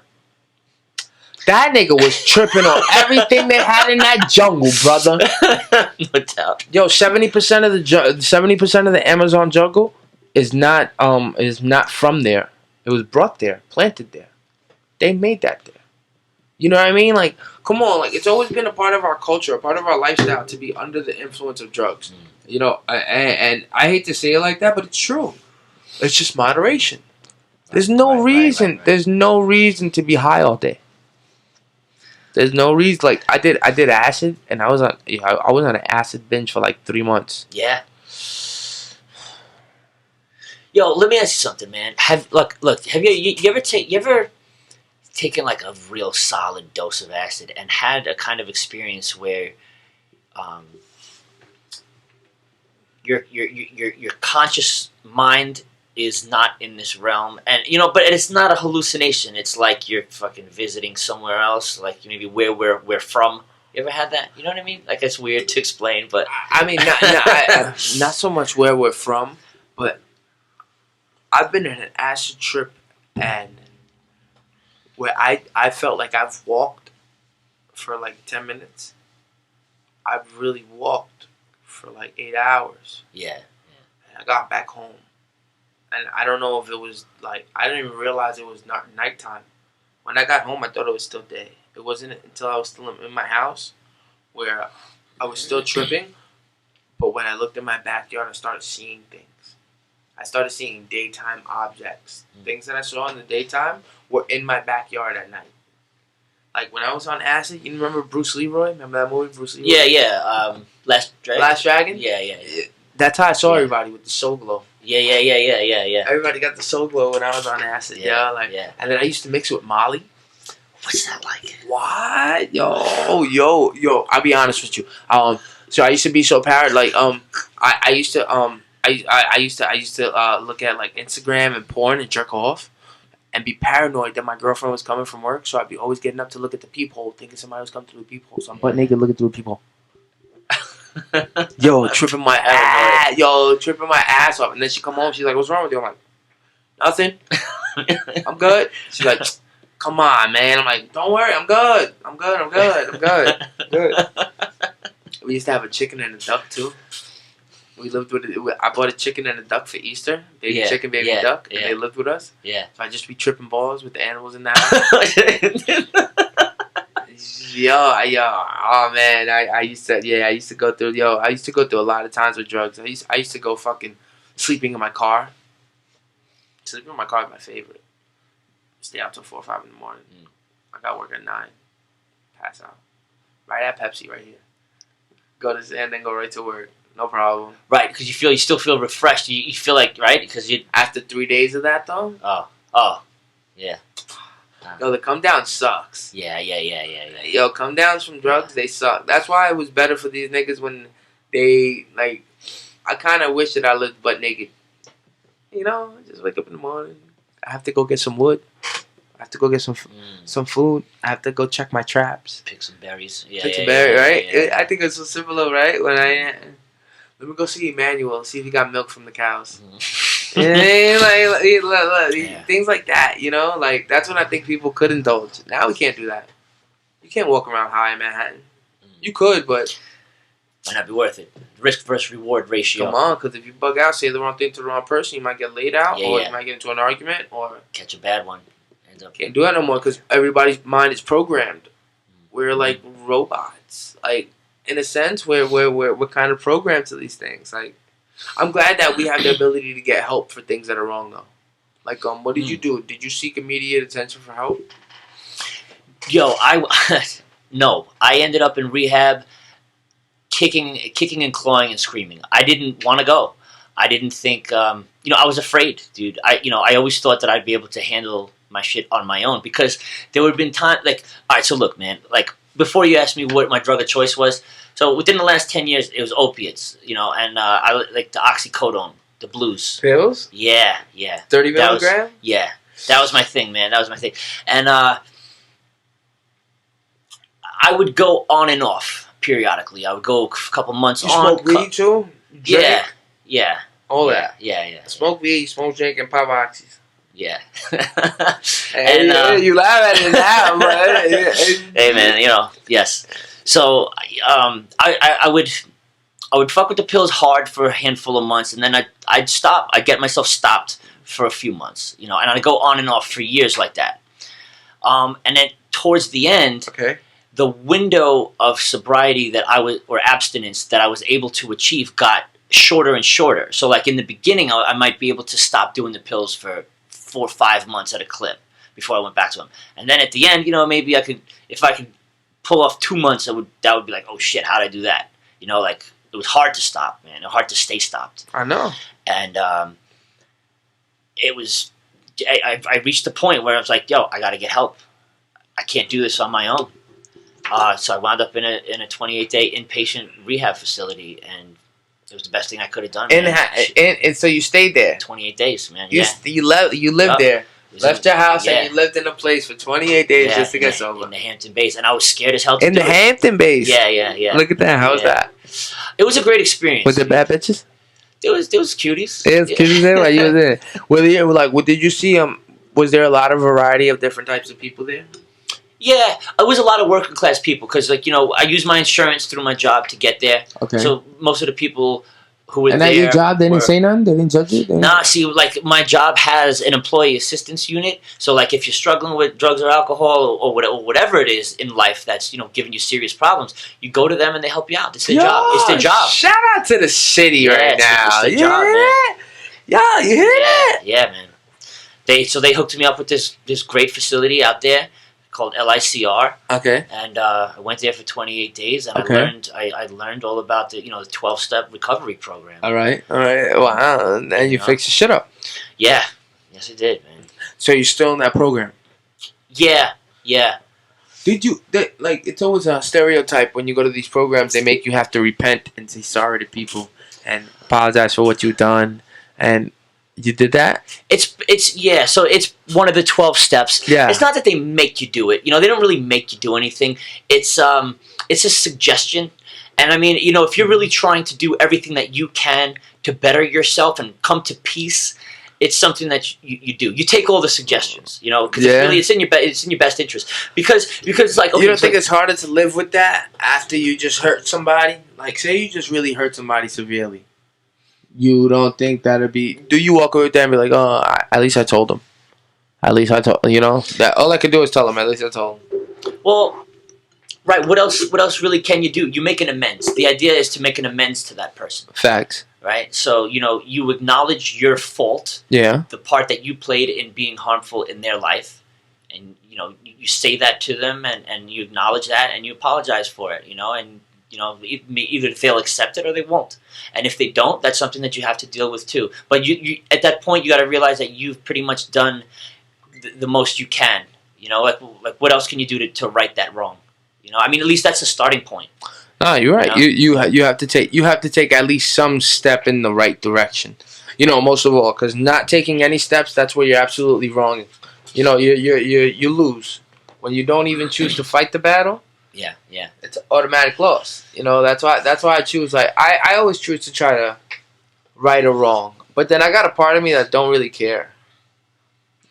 Well, I'll give you my thoughts on that, right? So it's hard. It takes. You got to be humble. to be able to do it. Right, you got to approach the person. You don't know how they're going to take it. They may still think you're an asshole after the fact. Yeah. Like, yo, is it really worth it? Do I really want to do this? Yeah. So it's, sometimes it's easier just to be like, who cares? Fuck. That attitude is just kind of like a bit of an easier approach to take. Facts. It is hard. You definitely got to be humble, and it takes a lot. So you think at that point it'd be like, suck it up?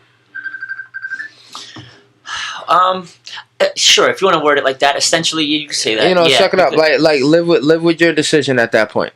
At that point it's like, live with your decision. Like I think I'm a perpetrator of living with my decisions. I think I'm a perpetrator of living with my, like I'm reminded of them every day. I see them every day, and it doesn't. I can't say that it doesn't bother me. I live with my demons as with living with the same thing of the good that I've done. You know what I mean? I live with both sides of that shit. Yeah. And I think that's where a yin and a yang exists. It's how can you take away from a person? How can you really take away from a person that has done so much good, right? But they've done this bad. You can't take away from hearing a good song. R. Kelly's nasty. Right.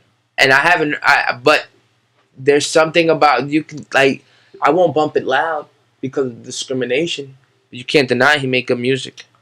You can't deny, like, even Michael Jackson. Sure. There's a conspiracy there that he touched kids and all this shit. But when I ask a lot of older people, they don't believe it. Right. A lot of older people still say, that didn't happen. Yeah. He was just bugged out, and people put that on him. They wanted money from him. Yeah. They don't believe that happened from him. I can't call it, but I could tell you he made greatness. Absolutely. Say, look, Bill Cosby is another example, man. Look at Bill Cosby, but Bill Cosby's drugging people. That's fucking weird. At least Epstein said, "I'm gonna give you this part. Just suck my dick." Bill Cosby didn't even give him a chance. Oh, he's Harvey Weinstein, you mean? I mean, Weinstein. Weinstein was just saying, "Yo, I'll give you the part. Just suck my dick," and they said, "Okay." And now afterwards, they're like, "Oh, but he made me suck my dick. He sucked his dick for the part." Come on, like, to rape and be nasty is to rape and be nasty. You can be rape and be nasty all you want, but you gotta admit when you did things to get ahead too. You did things to get ahead. Bill is nasty. Bill drugged bitches. Bill put Quaaludes in their drinks and said, "No. You drink this. Yeah. I want you to have a good night with me." Yo, I'll tell you something, man. It's hard to, like, you want to compare one person's sin to another. Like, it's all really terrible, dude. Like, whatever. The point is, does he have an incredible body of work? Can I still go back and watch the Cosby Show or watch some of his old stand-up comedy and be like, yo, this man did some great work? You can still watch his stand-up and you can still watch him on stage. Same way I could listen to a Michael Jackson song and enjoy it, or R. Kelly. Right, I could listen to a Michael Jackson, and I have listened to R. Kelly songs. Sure. I just find it like I said, it's maybe we fucked up when we started recording history. Because we'll never know what Jesus really did, right? He came from the Virgin Mary. Think about that.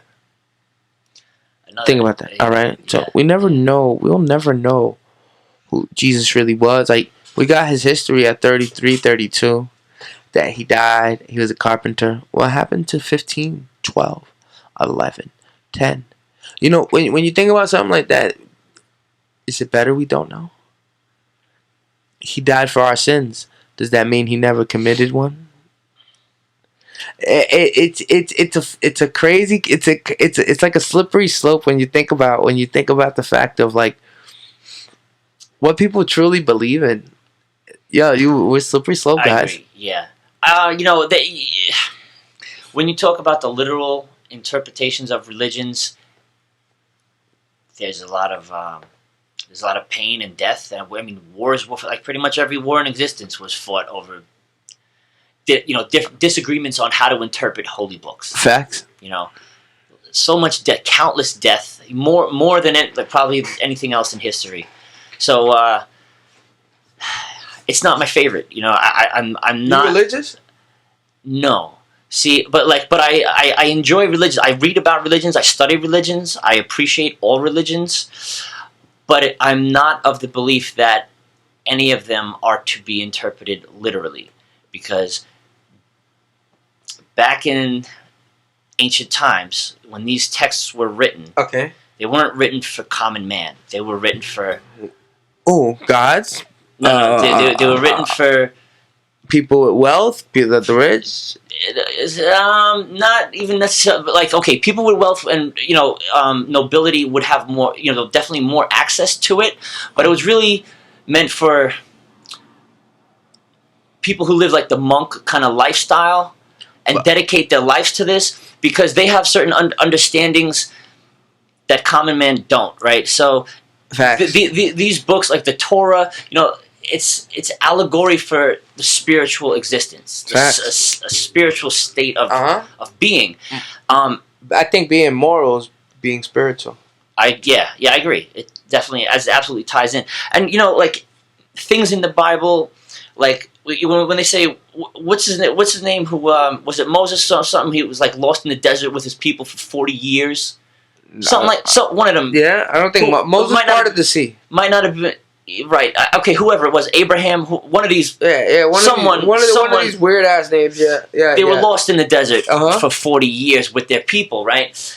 And if you look at it, if you try to interpret this literally, it actually doesn't make sense. You can look on a map how much land that desert covers. You can walk through it in like 3 months. You can't be lost in this desert for 40 years. It's not to be interpreted literally.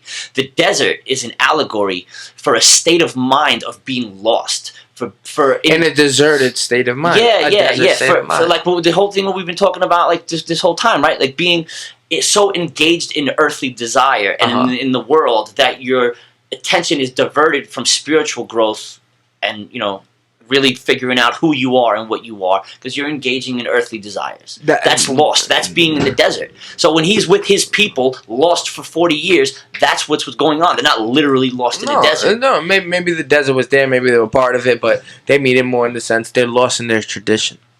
They're lost in their culture. They're lost in their way of being, their way of life, or maybe they're just not getting the nutrients and food that they need.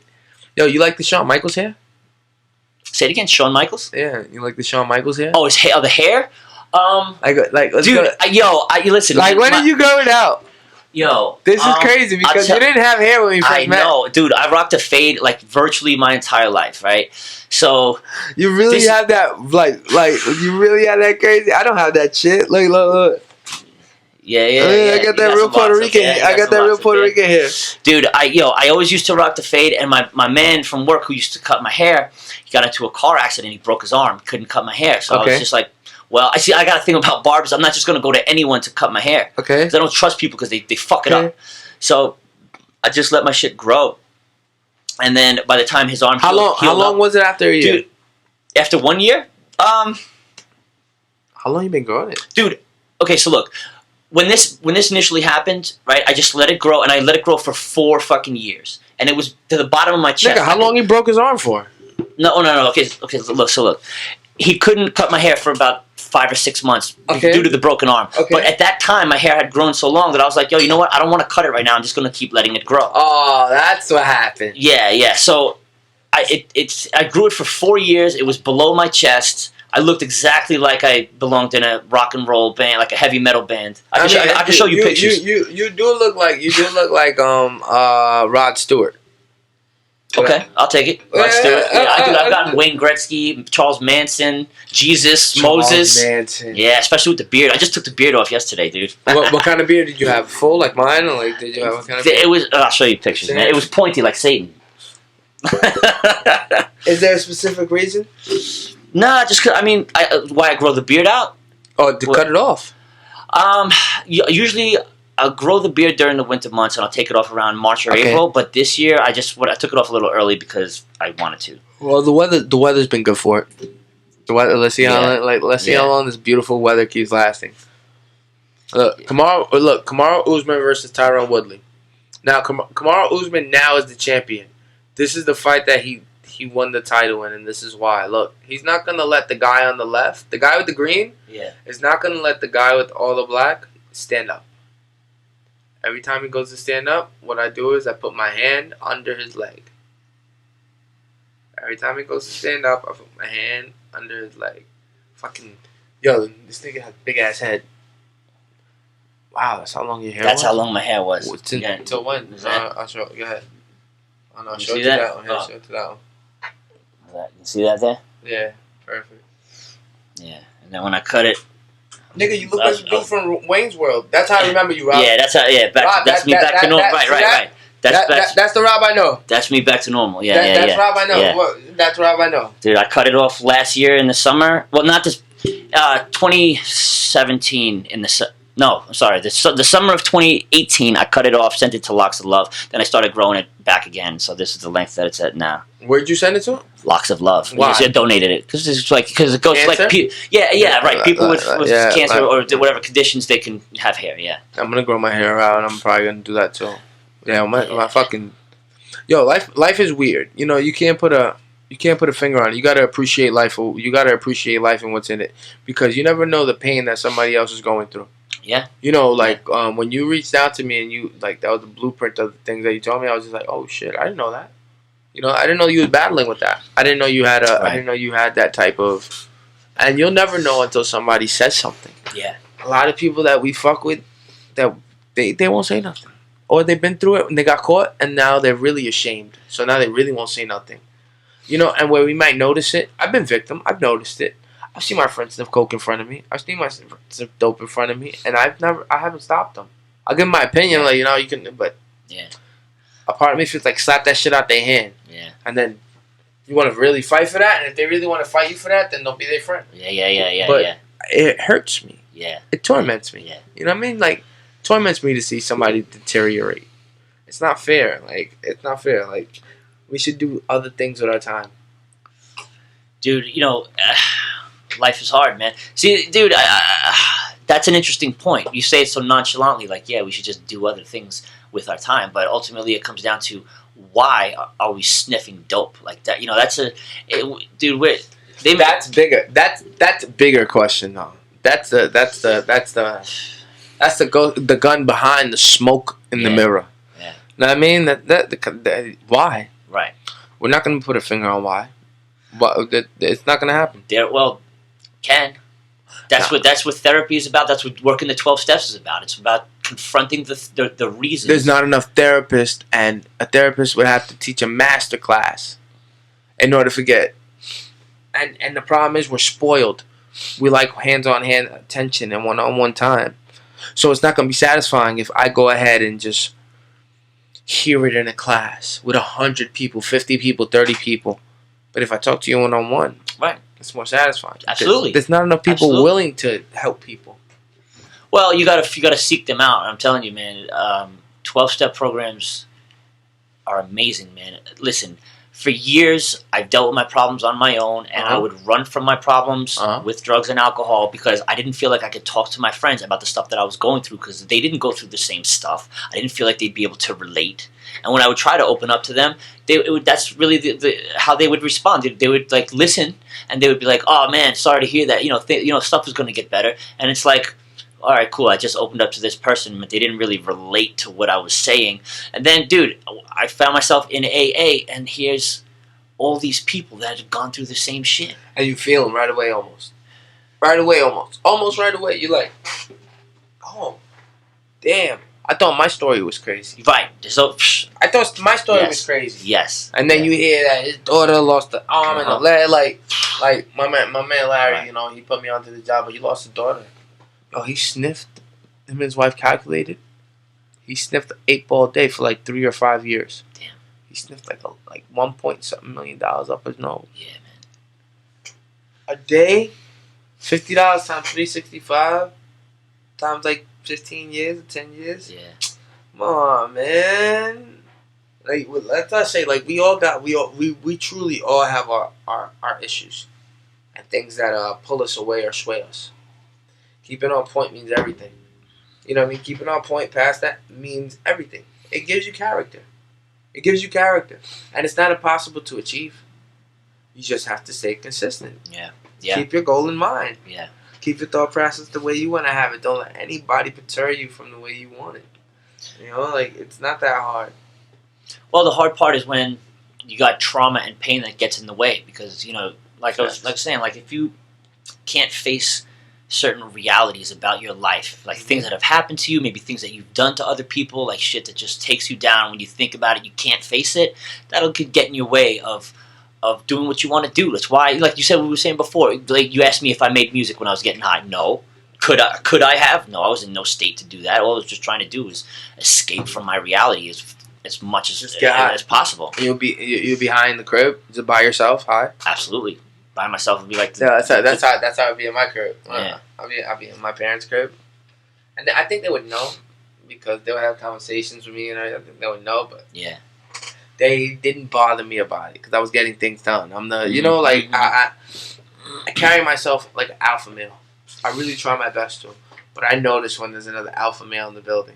You know what I mean? I always give it up to those like different type of flavors. You know, I don't think there's anything wrong with noticing what's around you, and I don't think there's anything wrong with being yourself past what's around you. You know, facts. Yes, we could have went through this, we could have went through that.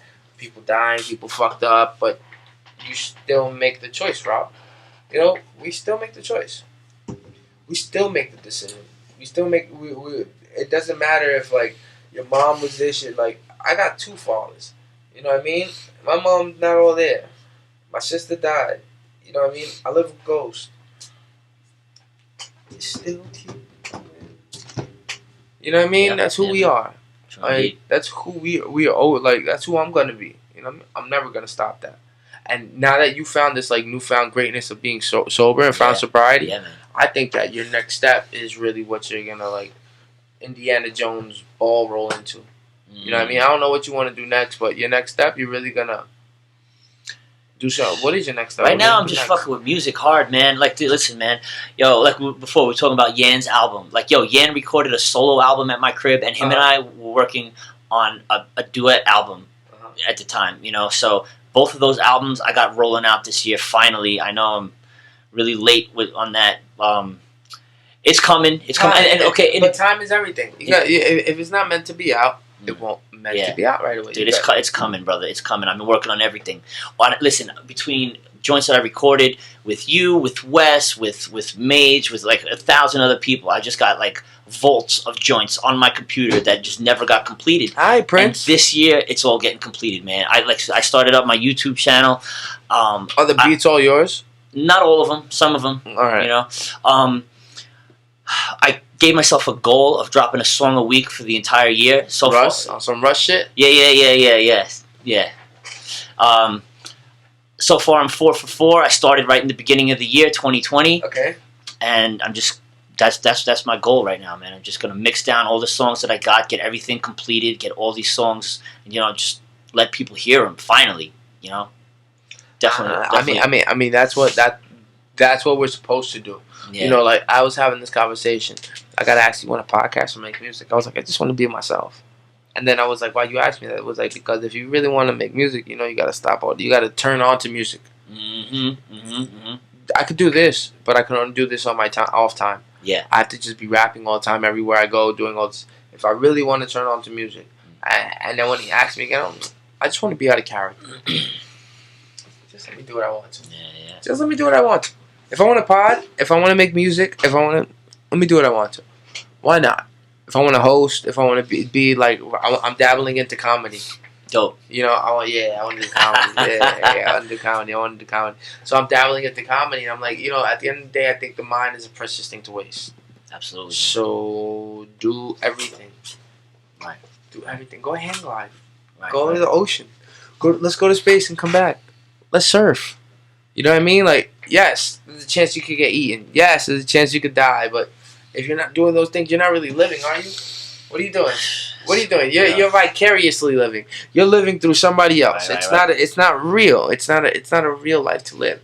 A lot of people don't understand that they're confined by 9 to 5 kids, bills, and then they're upset when they got an invisible yarmulke on their head. That's a bald spot. Feel me? Like they're mad about that. Nah, like go live your life. Your kid's not gonna die because you're not there. Might go through some suffering. Might go through this. Might go through that. So if you're that man's man, you come home and take care of it, or you send money to take care of it. You don't have to though. You know, go live your life. People should be allowed to live their lives. People should be also allowed to know their own moderation. Don't tell me I only can have this much. Like, why are you gonna tell me I can only have this much? And it's not only the money; it's just the fact that people are like that. We're all in a. We're all under a common law, in my opinion, G. Okay. I think we're all under invisible common law that nobody wants to like subside to, get better about, or like get common knowledge about. Nah, they're okay with it. Okay. High class keeps making money. Middle class keeps fighting with the lower class. Lower class is just trying to be middle. You know, if you got to survive check to check, you're lower class. Okay. Yeah. Right. If you can't put money away a month, you're lower class. It's not your fault that you can't mentally put money away a month, but that $200, $300 you want to put away a month, you know there's a bill there. You know there's a bill. You're lower class. You know, like, that's why I think we got to take over that high class shit. We got to see why they got money. Why are they rich? Why does the high class, why do they say the rich get richer and the poor get poorer? Why? What is the reason? I can't understand it.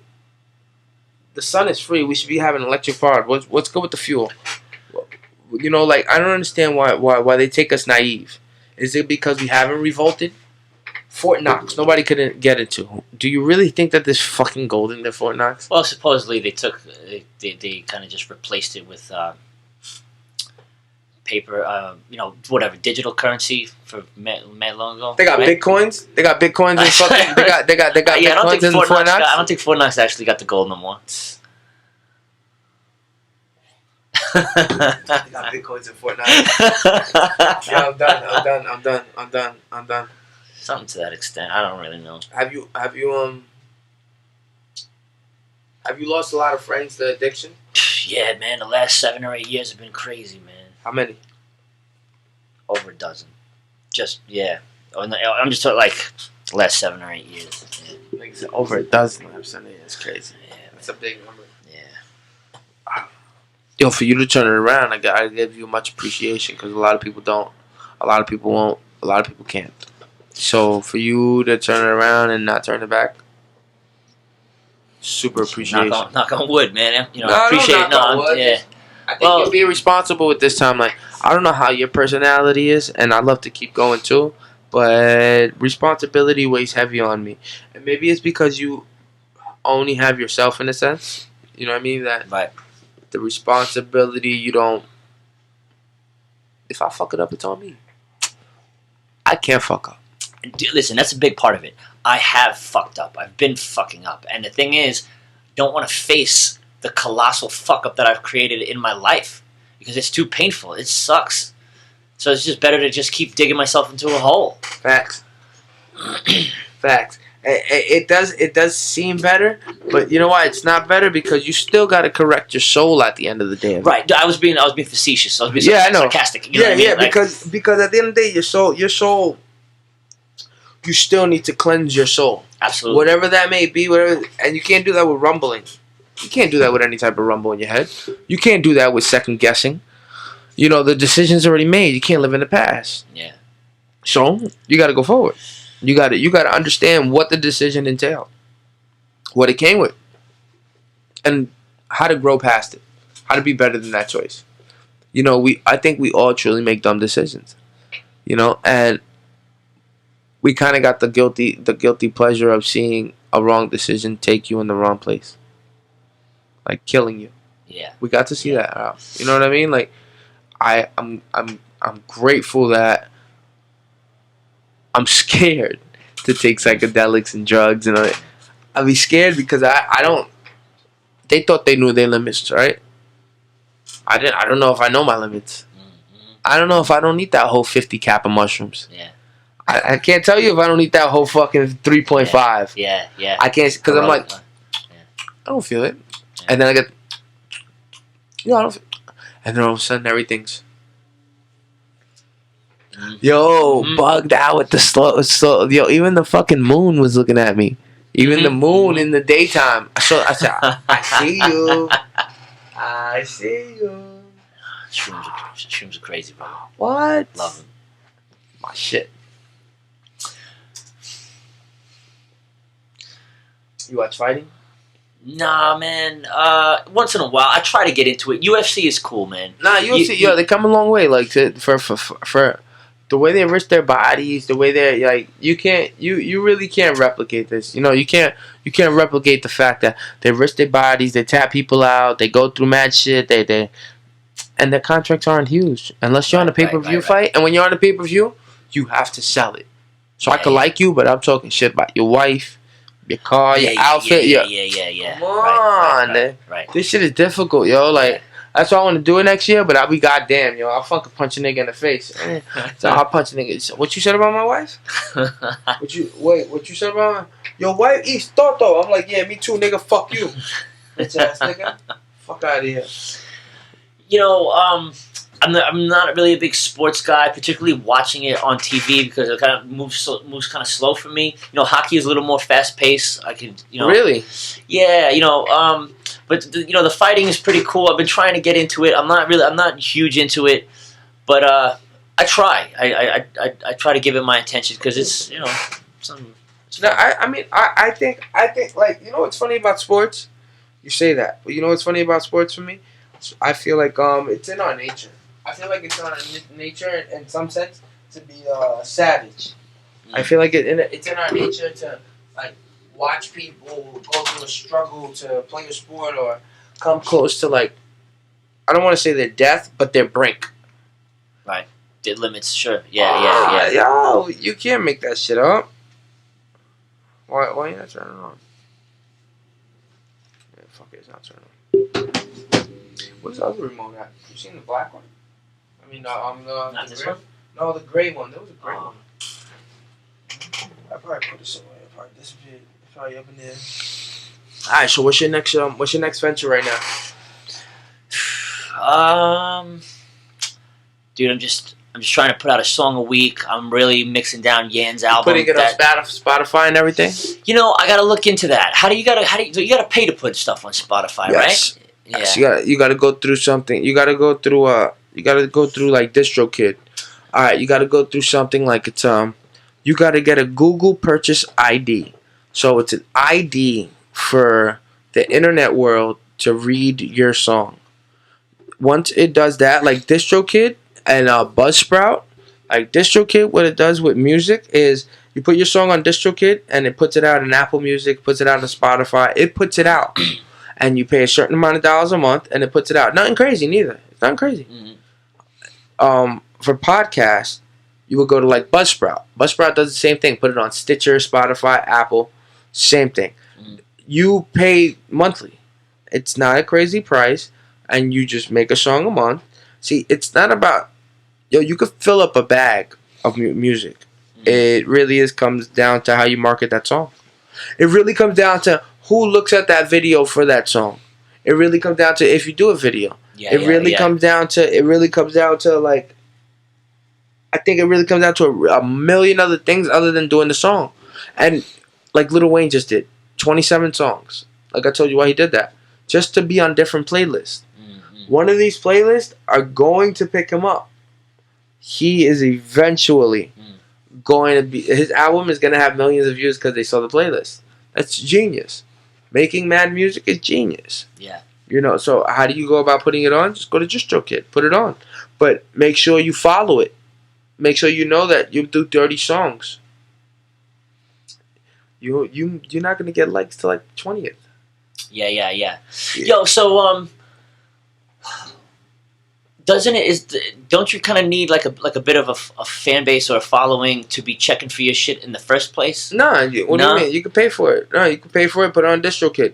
When you get enough views, and a lot of people see you, get a blue check. But what I mean is, where the views coming from? If people don't, not enough people know. Oh no, they don't have to, because there's two things you can do. First thing is you can put your song on a playlist. So for money, right? Let's say, all right, I made a song called "Where's My Weed At." Where my weed at? Where my weed at? If I put that on a weed playlist, they're gonna click on the song, go back to my name, and then click on another song. I see. Okay. Yeah. So the trick is, that's why I said Lil Wayne made mad songs to be on every playlist. Okay. They don't. it's gonna come up automatically. Listen, when I listen to podcasts and music all day, but when something's finished, I got things in my hand. Automatically, my phone goes to the radio of what's next. If you are in a genre or in a certain space immediately you guys are gonna pop up. Immediately, it's common science. You're right there, and it's some crazy shit. You're gonna pop up immediately. You know, you just gotta think about what crazy shit to do. Like, Right. you got to think about like really what crazy shit to do. Like what putting a song up is not gonna do it. You know you could spam everybody on Facebook. You could tag them all. Putting it up is not gonna do nothing. You got 80 views. No, you gotta rely on the algorithm. You know your job like your job as an artist is to just make the music and put it up. Don't worry about nothing else. Make the music, go through this DistroKid and put it up. That's it. We need 1,000 songs from you. We don't. Not dwelling on one song. You want to make a video? Something's making good. Something's popping. So let's go make a video. But for the most part, while you're making that video, in the back of your mind, you got the other verse of the next song. That's my thing.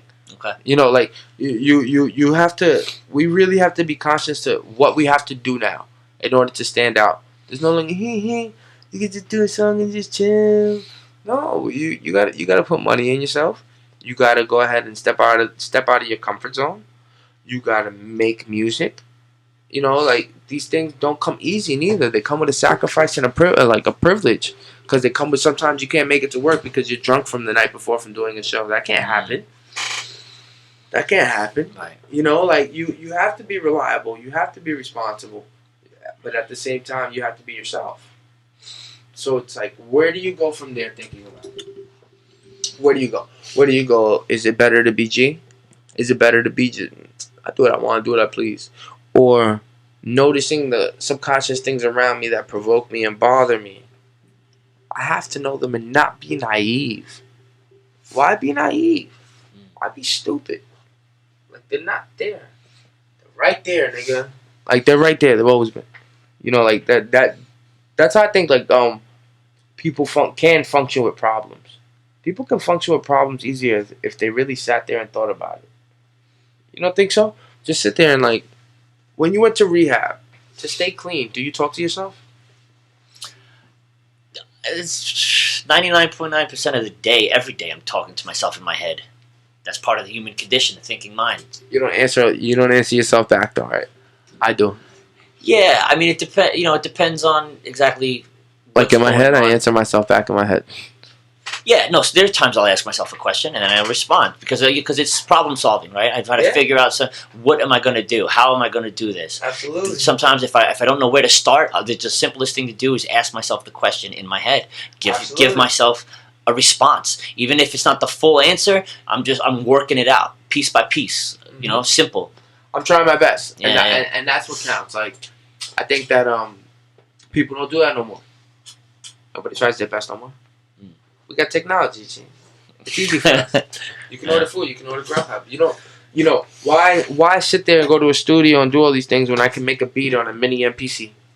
Right. Because I just go out to guy YouTube, I'll do it. So it's like, I think it's lackluster of respect of the dredge of what work people have to go through. You know what I mean? Like, you're a garbage man. You know what I'm talking about firsthand. It's a lackluster of respect. You know, like people don't get what it is when it comes to like having to activate, be an artist, turn on music. Right. Nigga, you're listening to Ghost. You're listening to C-Dub's music. Yeah. Ultimately, you're listening to Ghost. Right. That's a big deal. Yeah. That's a big deal. It says a lot about the man. You know what I mean? It says a lot about the person. You know, I look forward to you putting that out. I look forward to us I'll help you. Let's figure how. Make sure all the samples are cleared. You know what I mean? We could email them a nice email. Yeah, put that out. And then slippery slope with your music. Glad you turned on, so put it on. You don't have to do some fucking TikTok and parodies, but put it on. Same thing I gotta do. You know, we have to get hip with the times. People just like to see something quick and in the motion. They don't want to hold on to it no more. Come on. Yeah. 7-minute video and you did enough. I'm a bit disconnected from that all of that. You know. From social media? No, just like from the certain level of technology and just the mind state where people's attention spans are so short. You know, like, you know. Oh yeah, they can't remember shit. Yeah. They don't. Yo, you know the Emancipation Proclamation was signed December 1st. January 1st, 1865. I did not know that. And a year later, Abraham Lincoln was killed. To the day? Yeah, no, not to the day, but in December. No, I'm sorry. He was killed in April. A year later, the paper to abolish slavery was killed. What was it? No. The Emancipation was the paper. What was a year later? There was something he signed a year later that put also rights into play. I can't imagine how it took a piece of paper to move everybody. Yo, B, it took a piece of paper for me to tell somebody that it's not okay to kill you or enslave you. It's weird to think about. I know, man. I know. You know, like, why can't life be so simple? Why can't literally life be so simple? You know, why are we still judging each other off of skin color?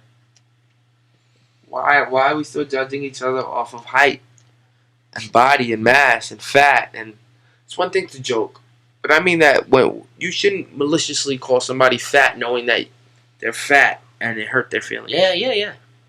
Absolutely. I find that fucked up. You know, I find people like that to be fucked up. I mean, we're grown. Like, why are we doing that? Like, if you're a kid, you don't really get it figured out. It's just immature. You know, that's one thing. But the same thing with addiction, right? Yeah. When you're a kid, you don't. Well, when you get grown, it's different reasons. You know, as a kid, you know, you smoke a joint, you drink some beers because it's fun. You know, you don't immediately jump into the escapism aspect of it. You know, but like through time, you realize like, oh wow, this is a really effective way of helping me escape my reality. Facts. Then it becomes a thing. And it's Facts. Like, yeah. Facts. And that's when you start really like noticing the people around you, because your company is everything, correct? Mm-hmm. Your company is everything. You don't just go out and like do something and think that you can do it with people and not know who those people are. You know what I mean? Like, just because you helped me on a job doesn't mean that I'm gonna go ahead and like make sure that you're not a crooked person or not gonna fuck me. I have to still believe that you're going to fuck me over. You know, this is the way of the world. That's why humans bug me out, yo. Trust is so weird. Yo. Humans bug me out. You could do something for forever with a person, and then the very next day, like Nike, all gone, all changed. For what? Can't explain it. Okay, we're done. Yo, the human condition is crazy. I mean, psychologists been trying to wrap their heads around this for forever, man. You see CTE? CTE they could only find when you're dead. What is it? CTE? Yeah. I don't know if I'm familiar with that. What CTE is? I'll show you what CTE is right now.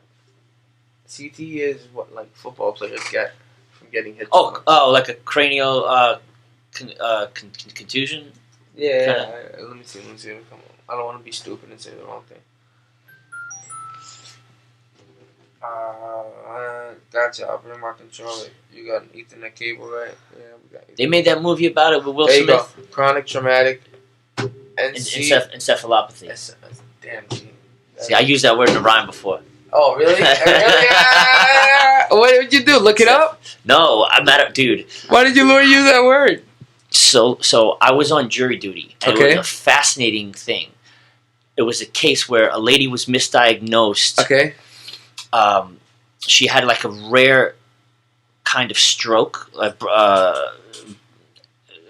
and they said it was something else. I forgot what they misdiagnosed it, right? So she didn't get the treatment that she needed right away. So she wound up being severely paralyzed, and they was throwing around all these medical terms in the courtroom, and all these big words. And I'm a nerd. I love that shit. So when I hear all these big words and I learn what they are, I was like, yo, I need to incorporate that into a rhyme, like, you know. So. Well, I put a hole by your kidney, the right place to fit the catheter. Yeah. Put your piss bag there, bitch. Yeah, it's hilarious. Yeah, but that's the thing that they made that movie about, right? Will Smith was in it with Which one? that cranial injury that football players get. Oh yeah, when he played the African, and he said I did like he was from Africa. I didn't see the movie, but Nah, that was that the one. Like he was from Africa. Yeah. He played a good role. It was a good movie. Listen, I ain't got no plate on Will. I just found it like a little awkward. You and your wife are swingers, but it's okay. You know what I mean? Like to each his own. I don't judge him. I think Will. I didn't know that. Will and Jada Smith. They swingers. Okay. Nigga. Yeah. No doubt. But I don't got no plight on Will. My thing is just that, like, you know what? I don't like when people come back out of nowhere. Stay consistent or retire. Mm. Don't come back out of nowhere. Coming back out of nowhere is like it's a little bit like edgy. Like I heard that Jordan only left to play baseball because his father was killed and he owed a lot of money. I heard that too. I think I've seen that on a Joe Rogan podcast or something. But he came back. Yeah. Right? Yeah. So Yeah. you know, it's like what does that tell you then? And he's not dead. He's not dead. He's not dead. We can do what we please, yo. You really can. We got no holds bar in this bitch. Oh damn, you suck. Yeah, you know, I don't know. Life happens, man. Sometimes, like Joe Pesci, bro. He retired. Well, Oh, he's a beast. he retired from acting for 20 years, and he came back just to do Irishman. The Irishman. I mean, you wouldn't think that Joe Pesci would do the Irishman though. Joe Pesci is. Yeah. What are you talking about? You dumb fuck! Yo, Joe Pesci's the god, yo. No, I know. What? Like all the Lethal Weapon movies with him in it? Yep. Yo. Mel Gibson is a fucking animal too, but he's weird too. He's another Yeah, one. see, yo, this is my thing, man. Like, What was the audio recording? He was fucking a bitch and he's like, call me a nigger or some shit like that? Hey, this it was crazy. no. He was drunk and he was yelling at his wife. I really don't want to repeat what he said. You can't say it. But almost had him. Yo, Almost had him. He almost said the M word. He almost said the M word. Nah. He almost said the M word. He almost had him. He almost said the M word. Yo, my thing is this, man. Like, you know, people like to judge the artist based on their personal life, and I like to separate the art from the artist, right? So, like, there are people who won't watch Tom Cruise movies because they don't like who Tom Cruise is as a person in his personal life. Yep. Like, listen, man. You know, the guy's creating art. Yep. I want to enjoy his art. I just had but Tom Cruise believes in Scientology. He's nutty. He's nutty. He's done some brilliant shit. Weird. So does the other dude. That's weird. What's the other guy from Pulp Fiction? John Travolta. Oh yeah, but John Travolta, we knew he was weird. I heard a rumor in order to get Saturday Night Fever, he sucked dicks at a round table. Rumors is rumors, man. Unsubstantiated claims. Who knows? Who knows? I'm just saying. I could believe it. That fucking bubble boy looking ass nigga.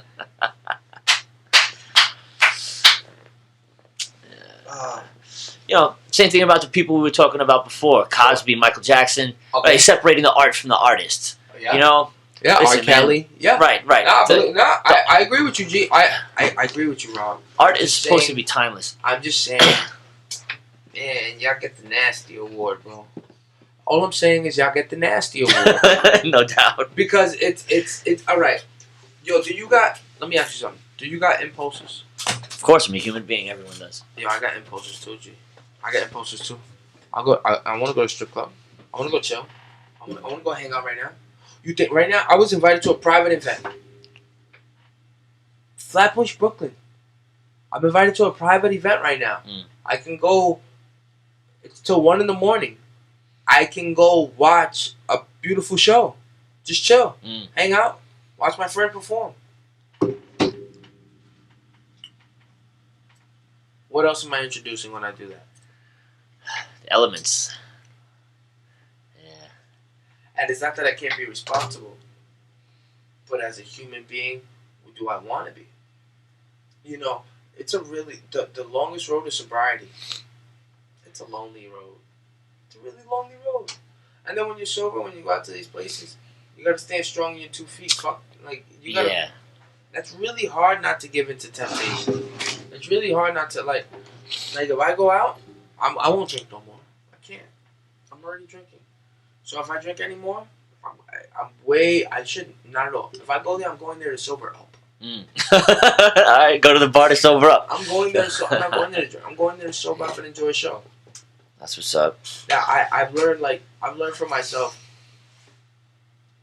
how to do things in moderation. I've learned for myself how to pay attention to the things around me more than ever. You know what I mean? Like Sure. a lot of people aren't fit for this life right now. It's not their fault, but they aren't fit. They're not conditioned. I'm grateful that I went through what I went through. It conditioned me. Right. It conditioned me for that next level. How to shut up. It's not that complicated. Stop. Relax. Look at it this way. It can always be this way. I can only do that because I've been through this way. Like, I've been through this way. Yeah. That's a good word that you use, conditioning, man. That's really what's going on with all of us, you know. One of the ancient Jewish holy books Okay. called the Zohar. They explain. You Jewish? No, Okay. but like I said before, I'm into all religions, Okay. particularly ancient ones, Okay. and they say that within the human being is consciousness exists in two states. You got higher consciousness and lower consciousness. Okay. And the higher consciousness is that intuition that pulls you to do right, to do better for yourself, to help people, and to grow. Yep. And the lower self is the part which pulls you towards earthly desires to just do what you want and just, wild out. And probably insecurities too. Sure. Probably And, all the things So they say the lower self is necessary for the development of the higher self. And this is what we're talking about, conditioning, right? You got to go through the pain and the bullshit in order to grow out of that and sprout your wings and be, learn how to be noble and walk the right path and have that wisdom. It's all necessary. Baptism by fire, man. We got to get burnt. Baptism by fire. Yeah, You said it. Yeah, it's yeah. true. You said it. Baptism by fire. Yeah. We have to get burnt. We all have to like experience our own downfalls. I truly believe we all have to experience our own downfalls. Like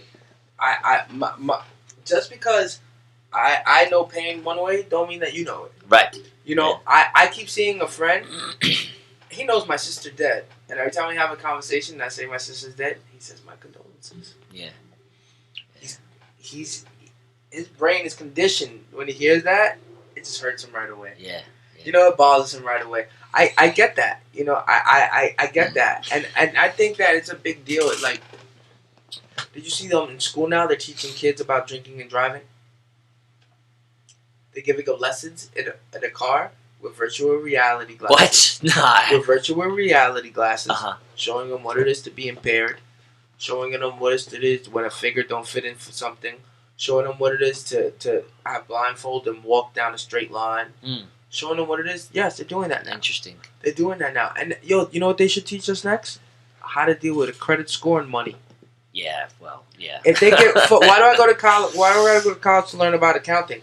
When at 16, 17, if I got a bank account, they're sending me my first credit cards already. Because I should already be learning in school what exactly to do, what exactly not to do. I should be learning in school, just like they teach sex ed, they don't teach relationship education. All these kids are getting into relationships young. 16, 17-year-old, 18-year-old kissing. You have 17, 18-year-olds with 21-year-olds. Nobody till the age of 25 has their front lobal cortex developed until the age of 25. All these people are kids. We're all making irrational decisions because we don't have nobody to teach us the right way, man. Like, there's nobody to teach us. Even philosophy is a big deal. Nobody's there to teach us these. Like, it's easy. It's easy. If I told you your heart's gonna be broken, it might feel good, but at the end of it, your heart's gonna be broken. Why do it? You got no choice. You got to go through it anyway because you need to cut your teeth and get your own experience. And not stay stuck in that experience once it happens to you. That's a huge lesson in life. Not stay stuck in it. With all the drugs that I've done, that's what I feel. Like, thank God I didn't stay stuck in them. Thank God Thank God. Like, thank God I never did coke. But I probably would. It'd be too accessible. Too easy. You know, thank God I never... I'm such a sucker, nigga. I used to go to the strip club with the intentions of, like, I want to get a lap dance. I want to chill with a bitch. And that's because of a fantasy where I had a strip club girlfriend. I had a girlfriend that worked in the strip club after 3 months. Used to pick her up every night. She smells like dick. She smells like dick. And we'll bring her to our house. And we get it on and all that. At 7 in the morning, I'm going to work. I'm going home. Yo, I used to go to the strip club just to see if I get that again. You know what I mean? I'll be so high. Ain't nothing happening. Right. Ain't nothing happening at all. They're talking to me. I can't even talk. I'm fucking so stupid high. Yeah. I can't even get away from it, bro. Yeah. That's why, like, I appreciate people's stories that have been through it because I've been through it, and I feel like a weirdo when I talk to the camera by myself. What do you mean, like Dolo? Yeah, like I do Dolo podcasts. I've only done a couple, but I do Dolo podcasts. I don't mind them. Yeah. But it's I feel like it's a lot better to talk to somebody about it. To talk to somebody with it. Mm-hmm. There's more energy flowing through the conversation. Yeah, absolutely. Yeah, like you've been through it like I have, you know, like and now you're a year sober. You know what that means? You put in work. You're putting in work on whatever temptation that you must feel. It also means that I can put it away before it starts. It gives me inspiration as a person to feel like I can put it away before it starts. It doesn't. It's possible. I can get sober. Sure. I've done it before. Sure. I've done a year and a half, 2 years sober. Mm-hmm. I've done it. No problem. No problem. I've done it sober. And when I started smoking, I felt guilty. I started drinking, I felt guilty. When I drink beer now, I still feel guilty. I feel guilty all the time. But I don't know what that tick is in my brain. Like, I don't know if it's like drawn in me. I don't know if it's like who I am at the moment or just a band-aid. Is it just getting me by? Is it something that's really unnecessary? But I do it because I make the choice wholeheartedly. You know what I mean? Like I don't know what it is that really makes me want to do it. I know when I was off of it though, I thought a lot more. I sat with myself a lot more. Mm-hmm. The decisions I made were definitely with sound mind and body. Right. More thought out. Right. They weren't with just one or the other. I wasn't doing everything off of impulse. I wasn't running around in the streets doing no. Why are you playing? You're not supposed to be playing. Shoulders. Oh, there you go.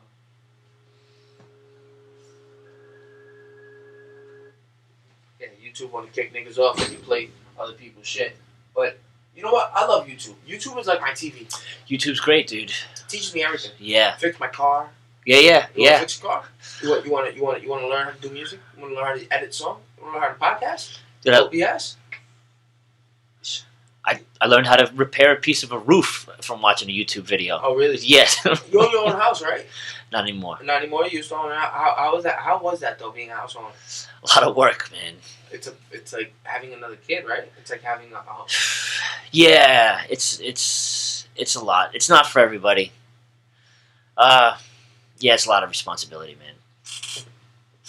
I can imagine. I can imagine a lot of responsibility. I still look to want to own one day though. But I want to look to own one on a like not a deserted place, but a more isolated place. Sure. Yeah. I don't want neighbors. Yeah. You know what I mean? Yeah.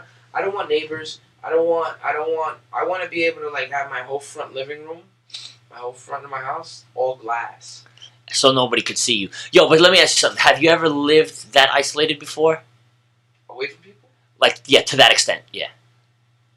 In Jersey, it was kind of isolated, but I had family there, so no, Okay. I haven't. See, I haven't lived without people, but have I been without people by myself for long periods of time? Yeah, but yo, I'm saying like to straight up move, like even when you were living by yourself and without people. There's people around you. Like you go outside and find people. Is what I mean. When you're like that isolated, after a couple of months, you might be gonna start freaking out. It's like, yo, what the fuck did I do? I get it. You know, you always gotta see I would imagine. I couldn't imagine what it would feel like to be absolutely isolated. I get it, but it's so much noise everywhere. I like being on the ocean. Yeah. When I'm on the ocean, it's really like silent. All I hear is the waves. Peaceful, yeah. All you hear is, you can kind of, if you listen real intricately and look at the water, you can maybe hear something in the water. You hear a splash of a fish somewhere. Right. Like, I like that. I want to go to space for that. I don't believe that we ever really went that far in space. Yeah. Us as humans. Robots, machinery, satellites. Yeah. So to the moon? You don't think we went to the moon? Why we haven't gone back? We can populate everywhere. We know how to make water. We know how to. We can send 5 spaceships over there. If one makes it, but 4 have all of our equipment, then we send people right after. We have the equipment, the technology. We can map things out. Why haven't we gone back to the moon if we went there in the first place? I don't know, but I mean, perhaps, just like you said, if you could send a robot there to map out the whole thing and take pictures, and why not go to the moon? Why have they been trying to go to Mars? Getting pictures and everything, and even that study has become a little bit weird because we're not getting the whole spectrum of it no more. They found things on Mars, and now we don't get the full. Why are they doing that? I think there's something on the moon, or I think that we never. The Earth has a whole. The sun shoots out rays. The Earth is protected by the sun's rays with our greenhouse gases and our ozone layer. Now, once you leave that ozone layer, you leave the stratosphere, you leave all that, right? Right. What's protecting you from the sun's rays? What's protecting you from the radiation in space? There's over 40,000 pieces of shit in space. Debris and everything. 40,000 pieces from rockets and all this shit. What makes you think we can just fly out of there? Go to the moon. Land. There's no wind. Why was the flag moving? Come back. And then decide we're never going back there. We're never going back there again. It's worthless. We're overpopulated here. Matter of fact, we got niggas in jail here. Why not send 4 convoys to the moon with things that can populate it, and send all those niggas that were from jail, that are right-minded, that decide to do reform, do something better, and send them niggas the fuck over there. If they survive it, they don't fuck them, they die. They're from jail anyway, right? I think you got to go through a lot of school to be able to operate the aircraft. You don't got to go through a lot of school. I mean, you do, but come on. I think these people that are in jail, I think that, bro, think about what you go through in jail. You got to think about a guy watching your shoulder. You got to think about the fight. You got to think, they're always on point. I think they're physically fit to do it as long as they can be programmed to do things in that direction. And if not, like I said, they die. But so what? They're sitting here doing nothing in jail. Go to the moon. What's on the moon? Make something on the moon. Make something there. Are you going to alter its fucking... Because the moon, if I'm not mistaken, is the reason for our tides. It controls the forces of our tides. Yeah, it has a big effect on it. Yeah. So what would you do by putting a colony on it? Are you going to affect the way it spins or moves? The pits don't spin. That's why it's always a dark side. It just goes around us. That's why I don't think we've left. I really don't feel like we've left, bro. Why isn't there like 4 space stations? Yeah, it's interesting. A lot of the things that you're saying, like, I'm not even going to pretend that I am knowledgeable enough to have a proper opinion to respond to that. Like, I don't know. And that's why I say, like, there's a lot of things we don't, like, Kennedy's. What about? Do you know anything about Kennedy's death? You see all that crazy shit? How they can't think how that guy shot him from that far. Yeah, like years ago, I've seen a couple of documentaries and stuff. I don't really have a well-formed opinion on how it all went down myself, But I think there's probably something weird about that. I know that there are powers in play and things that we, just like there's spiritual things we can't see or feel, right, or know, but you feel them, right? You understand? There is the same way where there's things in this world that are there. It's up to us to either question them or think about them or have a feel in them, or it's up to us. You know, do we want to? Do we want to even understand? If Antarctica melted right now and there were spaceships and pyramids there, are we going to say, oh yeah, it's okay, yeah, there's pyramids in Egypt too? No. Are you kidding me? This is amazing. Right? Yeah. To build pyramids, those are full 90-degree angles. How do they lift those stones? They said they didn't have the wheel. If Egyptians didn't have the wheel, how did they build the pyramids? There was no mammoths. They didn't use... No. You think they enslaved 1 million people and said, build this for me? Over 100,000? There's something else there that made that happen. Certain technology, certain things we don't understand. And I think as us humans, we fucked up. We don't want to... We stopped growing. We use... Whoa, yo, close that door. We use technology. We use what we go through, what we have in front of us, what we're able to do. Finding a girlfriend, going on dating apps. It's so easy now. Finding knowledge, so easy now. I don't got to go to another country to talk to you to find out what your recipe is on food. You can Google it. Right. I ain't got to learn how to rap no more. I can Google it. Feel me? I don't got to learn what rap is. There's no almanac. I don't need an almanac. Technology is beautiful. But it is going to be our downfall for that person that is too smart. Imagine that guy that creates something that's just... I feel like Eminem won't get his praise because of his technology. If there wasn't a way that you can hear Eminem all the time, you could only get him when you got to walk up to him or buy a CD, then I don't think that I think he would be more than he was now.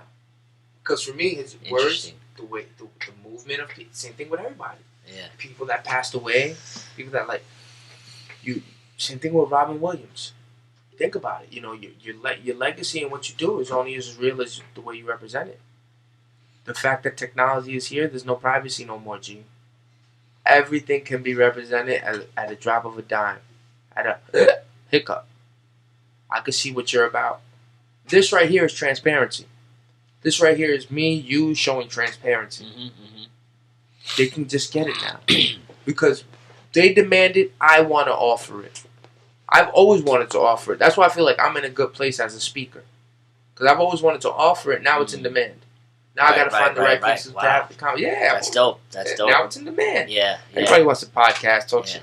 I feel like I'm good at it. Yeah, I feel like I'm not just like talking shit. Nah. Genuinely, like, I have very good time with the people I talk with. Yeah. And I'm intrigued by them.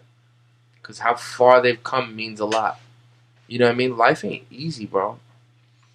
You know that shit for a second. Life ain't easy. Like there's not all sunshines and fucking rainbows, yo. There's a lot of up and down and bad shit, and when you think you're sure, it wants to hit you with the bat in your ankle and make sure that you're not standing straight. Yeah, on some misery shit. On some misery, fall on your face. That's what life is. Yeah. You know, and I can't be completely mad at it. Because I'd rather know that bad to know what good is. Yeah. Appreciate good. Understand good. Accept good. I'm not seeing none of that shit unless I can see all of the ugly and the bad. You feel me? Absolutely, brother. That's the duality of life. That's why the yin-yang symbol that you mentioned before is so perfect. It just sums up a lot of complicated aspects of life that are really hard to explain in depth in a simple symbol. And it's brilliant. It really is. Like, it's not a... you can't be mad at the fact that all of us having vices. People have vices. You can't be mad at the fact that sometimes you can't even be mad at the fact that being done wrong. It's when people don't acknowledge that they did you wrong. It's when people don't want to fix it. It's when people don't want to take responsibility. It's hurtful. That's when it's really fucked up. It's hard But when if somebody trying to correct their shit, Yeah. you got to take it into consideration. Yeah. Maybe you can't have them in the same place, but they're trying. You know, they're trying. Some people just don't have the ability to do the right thing. You know, it's in their cards. It's in their genes. They can't help it. I feel sorry for that person.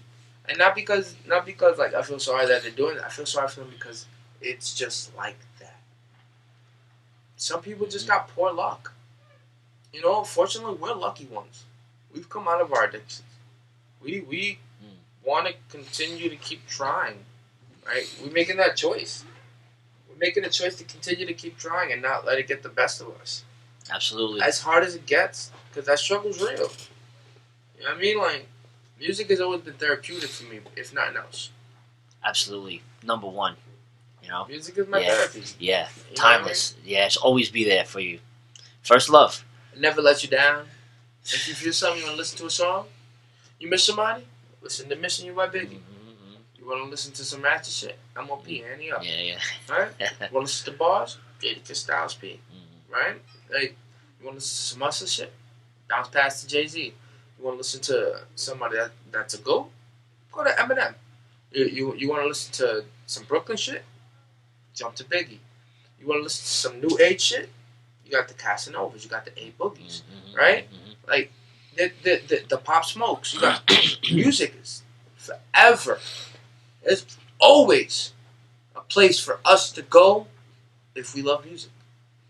Dude, I want to hear that. I want to hear that GMC. Oh, you ain't music? Yeah, no, I was just saying, man. If I can get everything. We've been going for 2 hours and 20 minutes. Word. Okay. You want to listen to some music? No doubt. Yo, 2 hours and 20 minutes. That's a good. That's a good solid time to you give don't credit, even know? brother. Nah, man. The See how fast the pods go? time goes by quick. Definitely. Yeah, I can't wait to have you again. No doubt, man. Appreciate it, bro. I can't have you again. Like, this is that shit. And hopefully when I have you again, you get over your shit. So we can talk about that bag. But yeah, like, I appreciate your time. Like, I appreciate everybody's time that I spend with them here. I can't say enough. One, what it is to, like, know people that have gone through things. And in a sense, we've gone through them together. Because while you were going through your shit and you're going, we may not have to be involved, but we were still there. You feel me? Yeah, man. And when you come out of things, who you involve yourself with means a lot, because I know you got a trust wall up.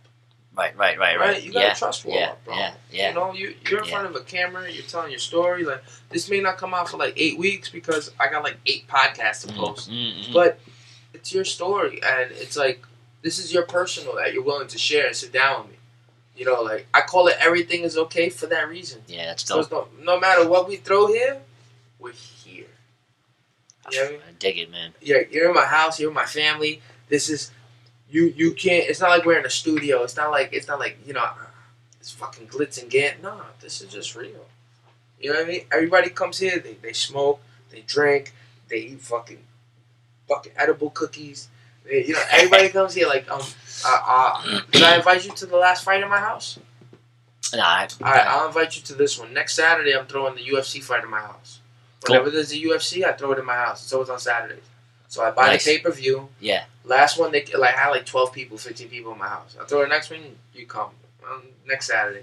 You want to come, you come join. But like, I love watching the UFC fight. I love like bringing people together. You know, like, we all have our shit. But when you bring it together, it makes it a little bit easier. It's a little bit of something to look forward to. You work hard as fuck, bro. We all work. We all want something more. Kids, family, we all want something more. We want to make things happy.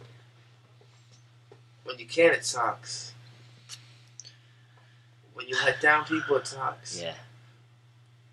I believe that regrouping and not letting yourself down first is the main way that you won't let nobody down. And if you do, you'll know how to pick it back up. You have to be okay with yourself in order to be okay with everything else. It starts with us. True indeed, man. You gotta work on yourself. Absolutely. That's number you. one. You know what I mean? Number one, brother. But yo, we're gonna get out of here. I'm your boy, okay? It's my man Rob. Espionage. You already know. Yo, everybody have a good weekend. Everything is okay. We out of here. Stop your shit. shit, I'm the shit, just give it up. Everything is okay, even when I'm not. Time to bring it to the table.